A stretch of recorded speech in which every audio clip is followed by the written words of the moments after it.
ஒருத்தன் எப்படி நடந்துக்கிறாங்கிறத வச்சு தான் அந்த ஆள் எப்படிங்கிறத நாம் முடிவு பண்ணுறோம். ஆளுமைன்னு சொல்கிறோம்ல, அதுக்கு சூழ்நிலைகளை ஆளுகின்ற தன்மை அப்படின்னு விளக்கம் கொடுக்குறார் ஒரு உளவியல் நிபுணர். சரி, ஒரு மனிதனுடைய ஆளுமையை உருவாக்குகிற விஷயங்கள் என்னென்ன? பிறப்பு, வளர்க்கப்பட்ட விதம், படிப்பு, நண்பர்கள், சமுதாயம், இப்படி நிறைய உண்டு. ஆளுமையின் அடிப்படையில் சில மனநோய்கள் உண்டாகுது. அதெல்லாம் என்னென்னங்கிறத தெரிஞ்சு வச்சுக்கிட்டோம்னா நம்ம கூட இருக்கிறவங்கள அடையாளம் கண்டுபிடிக்கிறதுக்கு அது ரொம்ப உபயோகமாக இருக்கும். ஃப்ரெனாய்டு ஆளுமை அப்படின்னு ஒன்று. இந்த கோளாறு உள்ளவங்க எப்படி இருப்பாங்க தெரியுமா? அதிக உணர்ச்சி, சந்தேகம், பொறாமை இதெல்லாம் அதிகமாக இருக்கும். வளைஞ்சு கொடுக்க மாட்டாங்க. அடுத்தவங்களோட இணக்கமான உறவு இருக்காது. அவங்க செய்கிற தப்புக்கெல்லாம் அடுத்தவங்களை குறை சொல்லிகிட்டு இருப்பாங்க. இது ஒரு ரகம். அடுத்தது ஸ்கிசாய்டு ஆளுமை அப்படின்னு சொல்கிறாங்க. இந்த கோளாறு உள்ளவங்க அடுத்தவங்களோட பழக கூச்சப்படுவாங்க. சின்ன வயசுலேயே இது ஆரம்பமாயிடுது. பகல் கனவுலேயே சஞ்சரிப்பாங்க. அவங்களுடைய விரோதம், கோபம் இதை கூட வெளியில் காட்டிக்க முடியாமல் இருப்பாங்க. இவங்களுக்கு அகமுகம், பிரச்சனைகள்லேருந்து ஒதுங்கி எதுலேயும் ஈடுபாடு இல்லாதவங்களாக இருப்பாங்க. இப்படி ஒரு ரகம். அடுத்தது சைக்ளோதமிக் ஆளுமை அப்படின்னு சொல்கிறாங்க. அது என்னென்னா, உணர்ச்சிகளில் ஏற்றத்தாழ்வு அதிகமாக இருக்குமா. சில சமயம் பார்த்தா மகிழ்ச்சியாக இருப்பாங்க, சில சமயம் சோகமாக உட்காந்துருப்பாங்க. அவங்க மனநிலைக்கு தகுந்த மாதிரி சமூக நிகழ்ச்சிகளில் பங்கெடுத்துக்குவாங்க. இன்னொரு வகை என்னென்னா எண்ணப்பீடிகை ஆளுமை அப்படின்னு பேர் வச்சுருக்கிறாங்க. அதுக்கு இவங்களுக்கெல்லாம் கரெக்டாக இருக்கணும். எல்லாம் சட்டத்திட்டம் எதுலேயும் ஒரு ஒழுங்குமுறை, இப்படி எதிர்பார்க்குற மனோபாவம். இவங்க எதிர்பார்ப்புக்கும் வரன்முறைக்கும் மற்றவங்க கட்டுப்படணும்னு நினைப்பாங்க. இந்த நிலைமை நீடித்தா என்ன ஆகும் தெரியுமா? அலைக்கழிக்கிற எண்ணங்கள் திரும்ப திரும்ப ஒரே செயலை செய்ய தூண்டுற மன தளர்ச்சிக்கு ஆளாயிடுறாங்க. அடுத்தது ஹிஸ்டீரியா ஆளுமை. சின்ன விஷயத்தையெல்லாம் பெருசுப்படுத்தி நாடகமாக்குற நடிகர்கள் இவங்க. உணர்ச்சி அதிகம் உள்ளவங்க. இவங்க மன எழுச்சியில் பக்குவமின்மை, குழந்தைத்தனம், முதிர்ச்சியின்மை எல்லாம் இருக்கும். தன்னலம் மிக்க குணம். பிறர் தன்னை மட்டுமே கவனிக்கணும்னு நினச்சி செயல்படுறது, இதெல்லாம் இவங்க அடையாளம். அடுத்த ரகம் எப்படின்னா வளர்ச்சியற்ற ஆளுமைன்னு சொல்கிறாங்க. அடுத்தவங்களோட இணங்கி போக முடியாதவங்க. அறிவு, மன எழுச்சி, சமூக உறவு இதில் எல்லாம் போதுமான வளர்ச்சியையும் நிறைவையும் பெற முடியாதவங்க. இவங்களால் வாழ்க்கையில் முன்னேற முடியாது. பிச்சைக்காரங்க, குற்றவாளிகள், இவங்ககிட்டெல்லாம் இது மாதிரியான ஆளுமை அதிகமாக இருக்குமா. அடுத்தது என்னென்னா சோர்வுடைய ஆளுமை. எதுலேயும் உற்சாகம் இல்லாமல் சோர்ந்து போயிருப்பாங்க. அதுக்கெல்லாம் நமக்கு வலிமை இல்லைப்பா அப்படின்னு சொல்லிகிட்டு இருப்பாங்க. சின்ன விஷயங்களுக்கெல்லாம் அதிர்ச்சி அடையிறது. வாழ்வின் சுவையை அனுபவிக்க முடியாதவங்க. இன்னொரு ரகம் இது கொதித்தெழும் ஆளுமைங்கிறாங்க. எதுக்கு எடுத்தாலும் ஆத்திரம், குரோதம், வன் செயல் இதிலெல்லாம் ஈடுபாடு, இப்படி உள்ளவங்க. நத்தை வகை ஆளுமை அப்படின்னு ஒன்று. அடுத்தவங்க மேலே விரோதம் இருக்கும், அடிக்கணுங்கிற எண்ணம் இருக்கும். ஆனால் அதை அப்படியே வெளியில் காட்டாமல் அதே சமயம் அமைதியான முறையில் வெறுப்பை வெளிக்காட்டுற ரகம். இவங்கெல்லாம் பேசாமல் கம்முன்னு இருந்துக்கிட்டே நினச்சதை நிறைவேற்றிக்கிடுவாங்க. முன்ஜாக்கிரதை ஆளுமை அப்படின்னு ஒரு ரகமாக. பாதுகாப்பின்மை, சந்தேகம், முழுமையின்மை, அறவேக்காட்டுத்தனம் இந்த மனப்போக்கு அதிகமாக இருக்கிறதுனால அகம்பாவம், புடிவாதம், எச்சரிக்கை எல்லாம் அளவுக்கு மீறி இருக்கும். இதுவரைக்கும் நாம் பேசிக்கிட்டு இருந்த ஆளுமை பண்புகள் அளவுக்கு அதிகமாக போயிட்டுதுன்னா ஆளுமை கோளாறுகள் ஏற்படும். அதன் அடிப்படையில் மனவியாதிகள் வருமா. அதனால் இணக்கமான, எல்லாரும் விரும்புகிற இயல்பான ஆளுமையை பெறுவதற்கு நாம் முயற்சி செய்யணும் அப்படிங்கிறது மனோதத்துவ நிபுணர்களுடைய ஆலோசனை. ஒருத்தர் ஒரு மனோதத்துவ டாக்டரை தேடிட்டு வந்தாராம். டாக்டர், எனக்கு மனசில் ஏதோ வியாதி, ஆளுமை கோளாறு, அதாவது எனக்கு சீக்கிரமாக செத்து போனால் தேவையில்லைன்னு தோணுது அப்படின்னாராம். உடனே அந்த டாக்டர், சரி அப்படின்னா இங்கே இருங்க, நான் வைத்தியம் பார்க்குறேன் அப்படின்னாராம். ஆஃபீஸு முடிஞ்சு வீட்டுக்கு போகிற சமயத்தில் ஒருத்தர் கடைக்கு போய் ஸ்வீட் வாங்கினார். சரி, வீட்டுக்கு பிள்ளைங்களுக்கு தான் வாங்கிட்டு போகிறார் அப்படின்னு மற்றவங்க நினச்சாங்க. அவர் அப்படி செய்யலை. அந்த இடத்துலையே பொட்டலத்தை பிரித்தார். திருட மாதிரி அப்படியே சுற்றி ஒரு தரம் பார்த்துக்கிட்டார். யாரும் தெரிஞ்சவங்க இல்லைங்கிறத முடிவு பண்ணிவிட்டு அவசரமாக அதை அப்படியே போட்டு முழுகிவிட்டு கையை தொடச்சிக்கிட்டு நல்ல பிள்ளை மாதிரி நடந்து போக ஆரம்பிச்சிட்டார். அவர் யாருன்னா, அவரோட பிரச்சனை எல்லாருக்கும் தெரியாது, சில பேருக்கு தான் தெரியும். அதாவது அவர் உடம்பில் சர்க்கரை இருக்குதுன்னு டாக்டர் சொல்லிவிட்டாராம். அதனால் வீட்டில் சர்க்கரையே இவர் கண்ணில் காட்டுறதில்ல. அதனால் இவர் யார் கண்ணிலையும் படாமல் இப்படிப்பட்ட வேலைகள்லாம் செய்கிறது வழக்கம். யாருக்கும் தெரியாமல் இப்படி ஸ்வீட்டை வாங்கி சாப்பிட்டுட்டு அவர் பாட்டுக்கு போயிடுறது. இப்படிப்பட்டவங்களுக்கெல்லாம் கொஞ்சம் ஆறுதலான தகவல் இன்றைக்கி. அது என்னென்னா, நாம் சாப்பிட்ற சர்க்கரைக்கும் நம்ம உடம்புல உள்ள சில கோளாறுகளுக்கும் அப்படி என்ன தான் சம்மந்தம் இருக்குது? இதை பற்றி சமீபத்தில் சில ஆராய்ச்சிகள்லாம் நடந்திருக்குது. ஏன்னா சர்க்கரைன்னாவே விஷம் மாதிரி அதை பார்க்குறவங்களும் சில பேர் உண்டு. சின்ன பிள்ளைங்களுக்கு வயத்தில் பூச்சி உண்டாகிறதுலேருந்து பெரியவங்களுக்கு நீரிழிவு வர்ற வரைக்கும் எல்லாத்துக்கும் சர்க்கரை தான் காரணம்னு சொல்லிகிட்டு இருக்கிறோம். ஆனால் அந்த அளவுக்கு பயப்பட வேண்டிய அவசியம் இல்லை அப்படின்னு சொல்கிறாங்க. சர்க்கரை வியாதி, இருதய நோய், பித்த நீர்ப்பை நோய், இதெல்லாம் சில நோய்கள்லாம் நாம் சாப்பிட்ற சர்க்கரைக்கும் தொடர்பு இருக்குன்னு நினைக்கிறோம். ஆனால் அப்படி சம்பந்தம் உண்டுங்கிறதுக்கு போதுமான அளவுக்கு ஆதாரம் இல்லை அப்படிங்கிறாங்க ஆராய்ச்சியாளர்கள். ஒரே ஒரு சம்பந்தம் தான் உறுதியாக இருக்குதான். அதுவும் இந்த பல் சிதைவு அப்படின்னு இருக்கு இல்லையா, அந்த சர்க்கரை சாப்பிட்றதுக்கும் இந்த பல் சிதைவுக்கும் சம்பந்தம் இருக்குது அப்படிங்கிறத மட்டும் உறுதியாக சொல்கிறாங்க. சர்க்கரைன்னா நாம் சாப்பிட்ற ஜீனி மட்டும் இல்லை, பழம், காய்கறி, பால், தேன், இப்படி எல்லாத்துலேயும் அது இருக்குது. கேரட்டு கொடுக்குற சத்தில் 88% சர்க்கரை, ஆப்பிள் கொடுக்குற சக்தியில் 95% சர்க்கரை. இது ஜீனி சர்க்கரை, இது ஆப்பிள் சர்க்கரை அப்படிங்கிற வித்தியாசம்லாம் உடம்புக்கு கிடையாது. ரெண்டுமே உடனடியாக சக்தி கொடுக்குது. ஒரு ஸ்பூன் சர்க்கரையில் 16 கலோரி தான் சத்து இருக்குது. அதிகமாக சர்க்கரை சாப்பிட்டா நீரிழிவு வந்துருங்கிறது தப்பான ஒரு அபிப்பிராயம். டயபெட்டிஸுங்கிறது ஒரு மெட்டபாலிக் டிஸார்டர், அவ்வளவுதான். அதாவது நாம் சாப்பிட்ற சர்க்கரையை நம்ம உடம்பு திறமையாக உபயோகப்படுத்திக்க முடியல அப்படின்னு அர்த்தம். அதனால தான் அதிகமாக இனிப்பு வேணாம்னு சொல்கிறோம். ஏற்கனவே உடம்பால் முடியாத ஒன்றை மறுபடியும் அது தலையில் சுமத்தி அதிகமாக வேலை வாங்க வேணாமே அப்படிங்கிறதுக்காக தான். ஆகாரத்தில் அதிகமாக சர்க்கரை இருந்தால் அதனால் உடனே சர்க்கரை வியாதி வந்துடும்ங்கிறதுக்கு விஞ்ஞான ரீதியாக போதுமான ஆதாரம் இல்லை. அதனால் எப்போவாவது அதிகமாக ஸ்வீட்டு சாப்பிட்டுட்டா ஐயோ அதிகமாக சாப்பிட்டோமோ, என்ன பண்ண போகுது தெரியலையே அப்படின்னு நினச்சி மனசை போட்டு குழப்பிக்க வேண்டியதில்லை. பொதுவாக எதுவுமே அதிகமாக வேண்டாம், எல்லாம் சீராக இருந்தால் போதும். நீரிழிவுங்கிறது புதுசாக வந்துட்ட ஒரு நோய் இல்லை, ரொம்ப காலமாகவே இருக்கிற ஒன்று தான். நம்ம முன்னோர்கள் இதை மதுமேகம் அப்படின்னு சொல்லுவாங்க. அதை கட்டுப்படுத்துறதுக்கு அவங்களே சில வழிமுறையை சொல்லி வச்சுருக்கிறாங்க. அது என்னென்னா வேறு ஒன்றும் இல்லை, இந்த பாவக்காய், முள்ளங்கி, அருகம்புல், அவ்வளவுதான். வெள்ளை முள்ளங்கி இருக்குல்ல, அதை வாரத்துக்கு 3 நாள் சாப்பிட்டுக்கிட்டு வாங்க. நூலுக்கோல் ரொம்ப நல்லது. இல்லைன்னா முள்ளங்கி சாறு 1 ounce சாப்பிட்டுட்டு வரலாம். ரத்தத்தில் சேர்கிற சர்க்கரை அளவு இதெல்லாம் கட்டுப்படுத்துது. சிறுநீரில் காணப்படுகிற சர்க்கரை அளவையும் சமநிலைப்படுத்துது.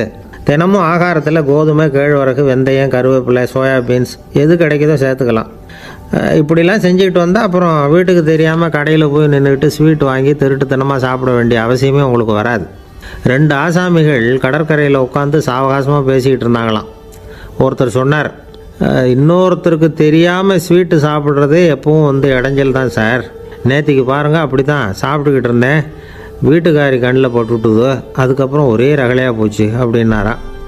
எனக்கு கூட அப்படி தான் சார் ஆகிட்டுது, ஒரே ரகலை அப்படின்னாரா இன்னொருத்தர். நீங்கள் சாப்பிட்டதும் உங்கள் வீட்டுக்காரங்க கண்ணில் போட்டுவிட்டுதா சார் அப்படின்னு கேட்டிருக்காரு இவர். அதுக்கு அவர் சொன்னாராம், அப்படி இல்லை சார், கடைக்காரர் கண்ணில் போட்டுவிட்டுதோ, நான் அவருக்கு தெரியாமல் அந்த ஸ்வீட்டை அவர் கடையிலேருந்து எடுத்திருந்தேன் அப்படின்னு விளக்கம் கொடுத்தாராம் இந்த ஆள். ஒருத்தர் முகத்தை தொங்க போட்டுக்கிட்டு ஒரு மாதிரியாக வந்தார். என்ன விஷயம்னு விசாரித்தேன். என்னுடைய நண்பன் ஒருத்தங்கிட்ட கருத்து வேறுபாடு, இனிமேல் நமக்குள்ளே எந்த சம்மந்தமும் வேணாம்னு நட்பை முறிச்சிட்டு வந்துட்டேன்னா. நண்பர்கள்னு இருந்தால் கருத்து வேறுபாடு வரத்தான் செய்யும்னு. கருத்து வேறுபாடு வராமல் இருக்கிறதுக்கு ஏதாவது வழி உண்டா அப்படின்னு கேட்டாங்க. அதை பற்றி நிபுணர்கள் சில யோசனைகளை சொல்லியிருக்கிறாங்கன்னு. முதல் விஷயம் என்னென்னா, உங்கள் நண்பனுக்கு ஒரு செய்தி சொல்லணும்னா அதை நீங்களே நேரடியாக சொல்லுங்கள், அல்லது உங்கள் கைப்பட கடிதம் எழுதுங்க. அதாவது நேரடி தொடர்பு முக்கியம். அதை விட்டுட்டு இன்னொருத்தர் மூலமாக நண்பர்களுக்கு செய்தி அனுப்புனா நீங்கள் சொல்கிற செய்தி அப்படியே போய் சேராது, அது சேதமாயிடும். கூட்டி குறைச்சி சொல்லிவிடுவாங்க, அது குழப்பத்தில் கொண்டாந்து விட்டுரும். இது ஒரு யோசனை. 2வது யோசனை என்னென்னா, நீங்கள் ஒரு நல்ல காரியத்தை செய்யும் பொழுது உங்கள் நண்பரையும் சேர்த்துக்குங்க, அவருக்கும் அதில் ஒரு ஈடுபாட்டை உருவாக்குங்க. 3வது யோசனை, நம்ம பக்கத்தில் இருக்கிற நண்பர் மகிழ்ச்சி அடைகிற மாதிரி ஏதாவது செய்யணும். சின்ன சின்ன செயல்களாக இருந்தாலும் பரவாயில்ல, அவர் நமக்கு எதுவும் செய்யலையே, நாம் எதுக்கு செய்யணும் அப்படின்னு நினச்சிக்கிட்டு இருக்கக்கூடாது. 4வது யோசனை என்னென்னா, உங்களுக்கு ஒரு பிரச்சனையா அல்லது உங்கள் நண்பருக்கு ஒரு பிரச்சனையா, எதுவாக இருந்தாலும் 2 பேரும் சேர்ந்து உட்காந்து ஆலோசனை பண்ணுங்கள். நம்ம யோசனையும் கேட்கப்படுதே அப்படிங்கிற நினைப்பே அவருக்கு ஒரு மன நிறைவை உண்டாக்குமா. 5வது யோசனை, உங்கள் நண்பர் ஏதோ ஒரு காரியத்தை செய்கிறார், நீங்கள் உடனே அவசரப்பட்டு நீ செய்கிறது தப்புன்னு தீர்ப்பு சொல்லக்கூடாது. அவர் அதை செய்யறதுக்கான நியாயங்கள் எவ்வளவோ இருக்கும், அதை புரிஞ்சுக்கிறதுக்கு முயற்சி பண்ணணும். 6வது யோசனை, உங்கள் நண்பர் என்ன சொன்னாலும் அதை பொறுமையாக கேளுங்க. அவர் சொல்கிறத புரிஞ்சுக்கணும், அவர் சொல்ல விரும்புகிறத புரிஞ்சுக்கணும், அவர் சொல்ல முடியாமல் தவிக்கிறதையும் புரிஞ்சுக்கணும். இப்படி 3 விதமாகவும் அவரை புரிஞ்சுக்கிட்டு அதுக்கு தகுந்த மாதிரி செயல்படணும்.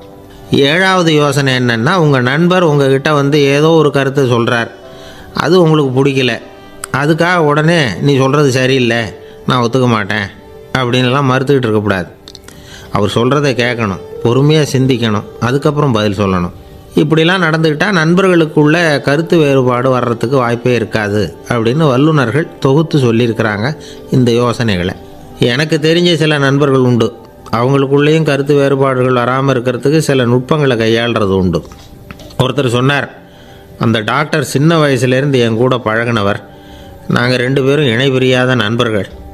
இருந்தாலும் எனக்கு உடம்பு சரியில்லைன்னா நான் அவர்கிட்ட வைத்தியம் பார்த்துக்க மாட்டேன் அப்படின்னார் ஒருத்தர். ஏன் அப்படின்னு கேட்டேன். எங்கள் நட்பு கெட்டுப்போடக்கூடாது இல்லையா, அதனால தான் அப்படின்னார் இவர். ஒரு மனுஷனுக்கு 3 விதத்தில் கர்வம் உண்டாகிறதுக்கு வாய்ப்பு உண்டு. பணம், பதவி, புகழ். பணம் அதிகமாக வந்தால் கர்வம் வரலாம், பதவி பெருசாக வந்துட்டுதுன்னா கர்வம் வரலாம், புகழ் அதிகமாக போனாலும் கர்வம் வரலாம். இந்த 3 வகையான கர்வத்துக்கும் இடம் கொடுக்காமல் இருக்கிறாங்க பாருங்கள், அவங்க தான் சிறந்த மனிதர்கள். ஒரு பெரிய பொறுப்பில் இருக்கிறவங்களுக்கு கர்வம் வந்துடக்கூடாது. அப்படி வந்துட்டுதுன்னா அது எல்லாருக்கும் இடைஞ்சல். ஒரு ராஜா இருந்தார். அவர் ஒரு நாள் தன்னுடைய தலைநகரத்தை சுற்றி வந்துக்கிட்டு இருந்தார். ஒரு இடத்துல ஒரு அழகான நிலத்தை பார்த்தார். ஆஹா, இந்த இடத்துல நமக்குன்னு ஒரு மாளிகையை கட்டினா எவ்வளோ நல்லாயிருக்கும் அப்படின்னு நினச்சார். ராஜா நினச்சா அது முடியாத காரியமா? சரி, இந்த நிலம் யாருக்கு சொந்தம்னு விசாரிங்க அப்படின்னார் பக்கத்தில் இருந்தவங்கக்கிட்ட. அவங்கெல்லாம் ஓடி போய் விசாரித்தாங்க. அந்த இடம் வந்து ஒரு வயசான கிழவிக்கு சொந்தம், வயசான அம்மாவுக்கு சொந்தமாக. அந்த அம்மா தான் அதில் ஒரு குடிசையை போட்டு குடியிருந்துகிட்டு இருக்கிறாங்க. சரி, அந்த நிலத்துக்கு வந்து ஒரு விலையை நிர்ணயம் பண்ணி அதை அந்த வயசான அம்மாக்கிட்ட கொடுத்துருங்கோ அப்படின்னு உத்தரவு போட்டார் ராஜா. ஆனால் அந்த அம்மா, இது எங்கள் பூர்வீக இடம், இதை விற்க மாட்டேன் அப்படின்னு சொல்லிவிட்டுது. சரி, 2 பங்கு விலை கொடுக்குறோம்னு சொல்லி பாருங்க அப்படின்னாங்க. அப்படியே சொன்னாங்க அரண்மனை ஆட்கள். அதுக்கும் சம்மதிக்கலை அந்த அம்மா. இதை கேள்விப்பட்டதும் ராஜாவுக்கு கோபம் வந்துட்டுது. தன்னுடைய ஆளுங்களை கூப்பிட்டார். போய் அந்த குடிசையை பிரித்து எறிங்க, காசெல்லாம் ஒன்றும் கொடுக்காதீங்க அப்படின்னு கத்தினார். அவ்வளோதான். அடுத்த நிமிஷம் அரண்மனை ஆசாமிகள் போனாங்க, குடிசையை பிரித்து எரிஞ்சாங்க. அந்த வயசான அம்மா இருக்குது, அதுவும் அந்த இடத்த விட்டு துரத்தி விட்டாங்க. அந்த இடத்துல ஒரு அரச மாளிகையை கட்டி முடிச்சிட்டாங்க. அந்த வயசான அம்மா பாவம், ராஜாவே இப்படி பண்ணால் யார்கிட்ட போய் முறையிட முடியும்? ஒரு ஞானி இருந்தார், அவர்கிட்ட போய் சொன்னாங்க. அவர் இவங்க சொன்னதை கேட்டு மனசில் வச்சுக்கிட்டார். ஒரு நாள் அந்த ராஜாவே இந்த ஞானியை கூப்பிட்டார். புதுசாக ஒரு மாளிகை கட்டியிருக்கிறேன், வந்து பாருங்கன்னு. சரின்னு சொல்லி இந்த பெரியவர் ஒரு நாள் அந்த மாளிகைக்கு போனார். சும்மா போகல, ஒரு கழுதையையும் ஓட்டிகிட்டு போனார். கொஞ்சம் சாக்குகள், வெத்து சாக்கு, அதையும் எடுத்து கழுதை முதுகில் போட்டு கழுதையை ஓட்டிகிட்டு போகிறார். ராஜா பார்த்தார்.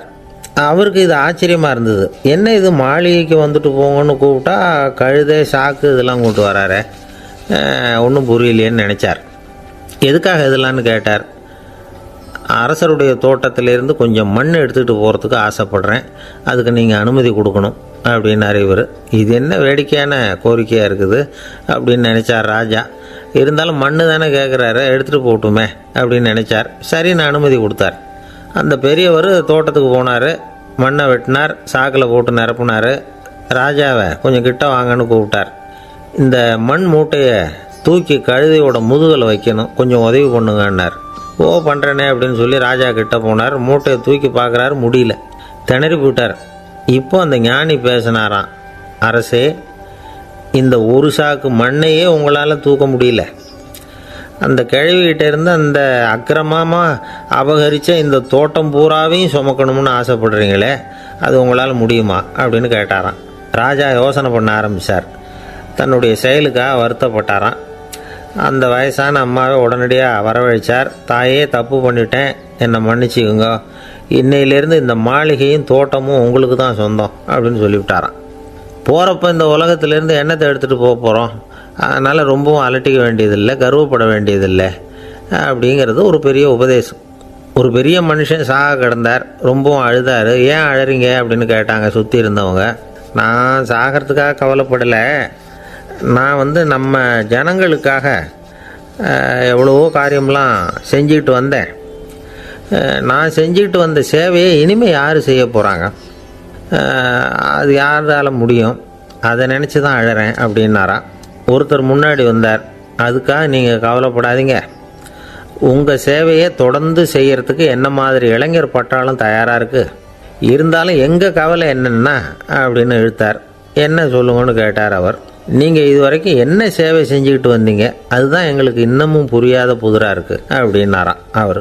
இந்த காலத்து புள்ள ஒருத்தன் தன்னோட அப்பாவை பார்த்து சொன்னான், அப்பா நான் உனக்கு உதவி செய்யலாம்னு நினைக்கிறேன், என்ன உதவி செய்யணும்னு சொல்லு அப்படின்னா. நீ சும்மா இருந்தால் அதுவே எனக்கு செய்கிற பெரிய உதவிடா அப்படின்னார் அப்பா. சும்மா இருக்கிறதும் ஒரு உதவி தான், அது மாதிரி மௌனமும் ஒரு சமூக சேவை தான் அப்படிங்கிறார் காஞ்சி பெரியவர். நமக்கு 5 புலன்கள் இருக்குது, மெய் வாய் கண் மூக்கு செவி. இந்த 5லேயும் அதிகப்படியான வேலை எதுக்குன்னு நினைக்கிறீங்க? வாய்க்கு தான். ஏன்னா அதுக்கு 2 வேலை. இப்போ கண்ணுக்கு பார்க்குறது மட்டும்தான் வேலை, காதுக்கு கேட்குறது மட்டும்தான் வேலை, மூக்குக்கு வாசனை அறியறது தான் வேலை, உடம்புக்கு உணர்றது மட்டும்தான் வேலை. ஆனால் வாய் அப்படி இல்லை, அதுக்கு 2 வேலை. சாப்பிட்றதும் அதுதான், பேசுகிறதும் அதுதான். அதாவது வாய் ஒன்று தான் கர்மேந்திரியமாகவும் இருக்குது, ஞானேந்திரியமாகவும் இருக்குது அப்படின்னு சொல்லுவாங்க. சாப்பாட்டில் உட்காந்தா எந்தெந்த ஆகாரம் என்னென்ன ருசின்னு அறிவிக்கிற வேலையும் செய்யுது. சபையில் உட்காந்தா பாடுறது, பேசுறது, சிரிக்கிறது, இது மாதிரியான வேலையும் செய்யுது. இன்னொரு வித்தியாசம், கண்ணு காது மூக்கெல்லாம் ஸ்ட்ரெயின் பண்ணிக்கிட்டு வேலை செய்கிறதில்ல. ஒரு ரோஜா பூ பார்த்தா உடனே மூக்கு அப்படியும் இப்படியும் அசைய ஆரம்பிக்கிறதில்ல. ஒரு சங்கீதத்தை கேட்ட உடனே காது ஆட ஆரம்பிக்காது. ஆனால் வாய் அப்படி இல்லை, அது பேசினாலும் சரி சாப்பிட்டாலும் சரி அசைஞ்சு தான் ஆகணும். ஆக மற்றதை விட வாய்க்கு வேலை ஜாஸ்தின்னு தெரியுது. சாப்பிட்றது பேசுறது அப்படின்னு 2 காரியம் அதுக்கு. இப்படி 2 காரியம் இருக்கிறதுனால அது 2ஐயும் பாதியாக குறைச்சிக்கணுங்கிறது கடவுள் அபிப்பிராயமாக இருக்கணும் அப்படிங்கிறார் காஞ்சி பெரியவர். ஆனால் இப்போ நாம் அப்படியே நடந்துக்கிறோம், அதுக்கு நேர்மாறாக நடந்துக்கிறோம். நாம் சாப்பிட்றதும் அதிகம், பேசுகிறதும் அதிகம், 2 வேலையையும் தேவைக்கு அதிகமாகவே செய்கிறோம். வாய் தான் ரொம்ப ஓவர் ஒர்க்குடு. அதுக்கு ஓய்வு கொடுத்தா உடம்பும் நல்லாயிருக்கும், உலகமும் நல்லாயிருக்கும். மௌன விரதம் இருக்கிறதெல்லாம் எதுக்காக நினைக்கிறீங்க? இதுக்காக தான். இந்த காலத்தில் மௌனமாக இருக்கிறவங்கெல்லாம் மகத்தான தொண்டு செய்கிறாங்க அப்படின்னு தான் சொல்லணும். சத்தம் அதிகமாக போய் தான் சவுண்டு பொல்யூஷன் வருது. அது மட்டும் இல்லை, மௌனமாக இருந்தால் சண்டை சச்சரவே வராது. மௌனம் கலக நாஸ்தி. ஆக இதுவும் ஒரு சமூக சேவை தான். நமக்கு தான் வாய் இருக்குதுங்கிறதுக்காக வசமாக சாப்பிட்றதும் தப்பு, வளவளன்னு பேசுகிறதும் தப்பு. ஒரு கருத்தை சொல்கிறதுக்கு ஒரே ஒரு சொல்லு போதும் அப்படின்னு இருக்கும்பொழுது 2 சொற்களை செலவு பண்ணாதே. எவ்வளவு சொன்னாலும் அதனால் ஒரு பயனும் விளையாது அப்படின்னு தெரிய வருமையானால் அந்த ஒரு சொல்லையும் விரயம் பண்ணாதே அப்படிங்கிறார் ஒரு அறிஞர். எல்லா குணங்கள்லேயும் மௌனம்தான் சிறந்தது அப்படிங்கிறார் ஒருத்தர். மௌனமாக இருக்கிறது மூலமாக மற்றவர்கள் குறைகளை நம்மளால் தெரிஞ்சிக்க முடியும். அதே சமயத்தில் நம்மகிட்ட இருக்கிற குறைகளை மற்றவங்களுக்கு தெரியாமல் மறைச்சிக்கவும் முடியுங்கிறார் அவர். உண்மைதானே? ஒரு பெரிய மேடை பேச்சாளர், பொது வாழ்க்கையில் 25 வருஷ காலமாக ஈடுபட்டிருக்கிறவர். அவர் மனைவி ஒரு நாள் சொன்னாங்க, எங்கள் வீட்டுக்காரர் 25 வருஷ காலமாக பொது வாழ்வில் ஈடுபட்டிருந்தா கூட இந்த மாதம் 10ஆம் தேதியிலேருந்து தான் மக்களுக்கு சேவை செய்ய ஆரம்பிச்சிருக்கார் அப்படின்னாங்க ரொம்ப பெருமையாக. 10ஆம் தேதிக்கு அப்படி என்ன விசேஷம் அப்படின்னு கேட்டோம். அன்னையிலேருந்து தான் அவர் மேடையில் பேசுகிறத நிறுத்தினார் அப்படின்னாங்க அந்த அம்மா. ஒரு நண்பர் அவசரமாக என்கிட்ட ஓடி வந்தார். அப்புறம் சொன்னார், என்னால் நம்பவே முடியல சார், என் பையனை அப்படி அப்படின்னு சொல்லி ஆச்சரியப்பட்டார். உங்கள் பையன் அப்படி என்ன தான் செஞ்சுட்டான் அப்படின்னு கேட்டேன். என்னால் முடியாத ஒரு காரியத்தை அவன் செஞ்சுட்டான் சார் அப்படின்னார். அது என்னன்னு தான் சொல்லுங்களேன். என்ன 5ஆவது வகுப்பில் அவன் ஒரே தடவையில் தேறிட்டான் சார், அதாவது ஒரே அட்டம்ப்டில் பாஸ் ஆகிருக்கான் அப்படின்னார் மூச்சு வாங்க. கஷ்டப்பட்டு பரீட்சை எழுதுனது அவன், இவருக்கு ஏன் மூச்சு வாங்குது? நம்மால் செய்ய முடியாத ஒரு காரியத்தை இன்னொருத்தர் செய்யும் பொழுது அது நமக்கு ஆச்சரியமாக இருக்குது. சர்க்கஸ் பார்க்குறோம், ஒருத்தர் அந்த இடத்துல தொங்குறார், அது நமக்கு ஆச்சரியம். ஏன்னா அது நம்மால் முடியாத காரியம். நம்மால் முடியாத ஒன்றை அடுத்தவர் எளிதாக செய்யும் பொழுது நாம் மருள்வது இயற்கை. இதை தான் தொல்காப்பியம் மருட்கை அப்படின்னு சொல்லுது. இந்த வியப்பு இருக்குதே, இது 4 வகையில் ஏற்படுறதாக தொல்காப்பியம் சொல்லுது. அது என்ன 4 வகை? முதல் வகை எப்படின்னா புதுமையான அரிய செயல்களை செய்கிறது. ரெண்டாவது வகை என்னென்னா பெரும் செயல்களை செய்கிறது. மூணாவது வகை என்னென்னா மிக நுட்பமான செயல்களை செய்கிறது. நாலாவது வகை என்னென்னா ஆக்கம் தரும் செயல்களை செய்கிறது. புதுமை, பெருமை, சிறுமை, ஆக்கமோடு மதினம் சாலா மருட்கை நான்கே அப்படிங்கிறது தொல்காப்பியம். இன்றைக்கி விஞ்ஞானம் புதுசு புதுசாக எதையோ கண்டுபிடிக்குது. ஆரம்பத்தில் அது ஆச்சரியமாக இருக்குது, அப்புறம் அது நமக்கு பழகி போடுது. வானொலி பெட்டி புதுசாக வந்தப்போ ஒரு பெட்டி பேசுதுங்கிறது எவ்வளோ பெரிய ஆச்சரியம். இப்போ யாரும் அதை ஆச்சரியமாக பார்க்குறதில்ல. மதினம் சாலா மருட்கை அப்படின்னு ஒரு சொற்றொடர் வருது பாருங்கள். அதில் கருத்தாழம் உண்டு. எதை பற்றியும் போதுமான அளவு புரிந்து கொள்ளாத போது ஒருத்தர் ஆச்சரியப்படுறார். புரிந்து கொண்ட பிறகு ஆச்சரியம் மறைஞ்சு போடுது. மிக நுட்பமான செயல்களும் நம்ம ஆச்சரியப்பட வைக்கும்.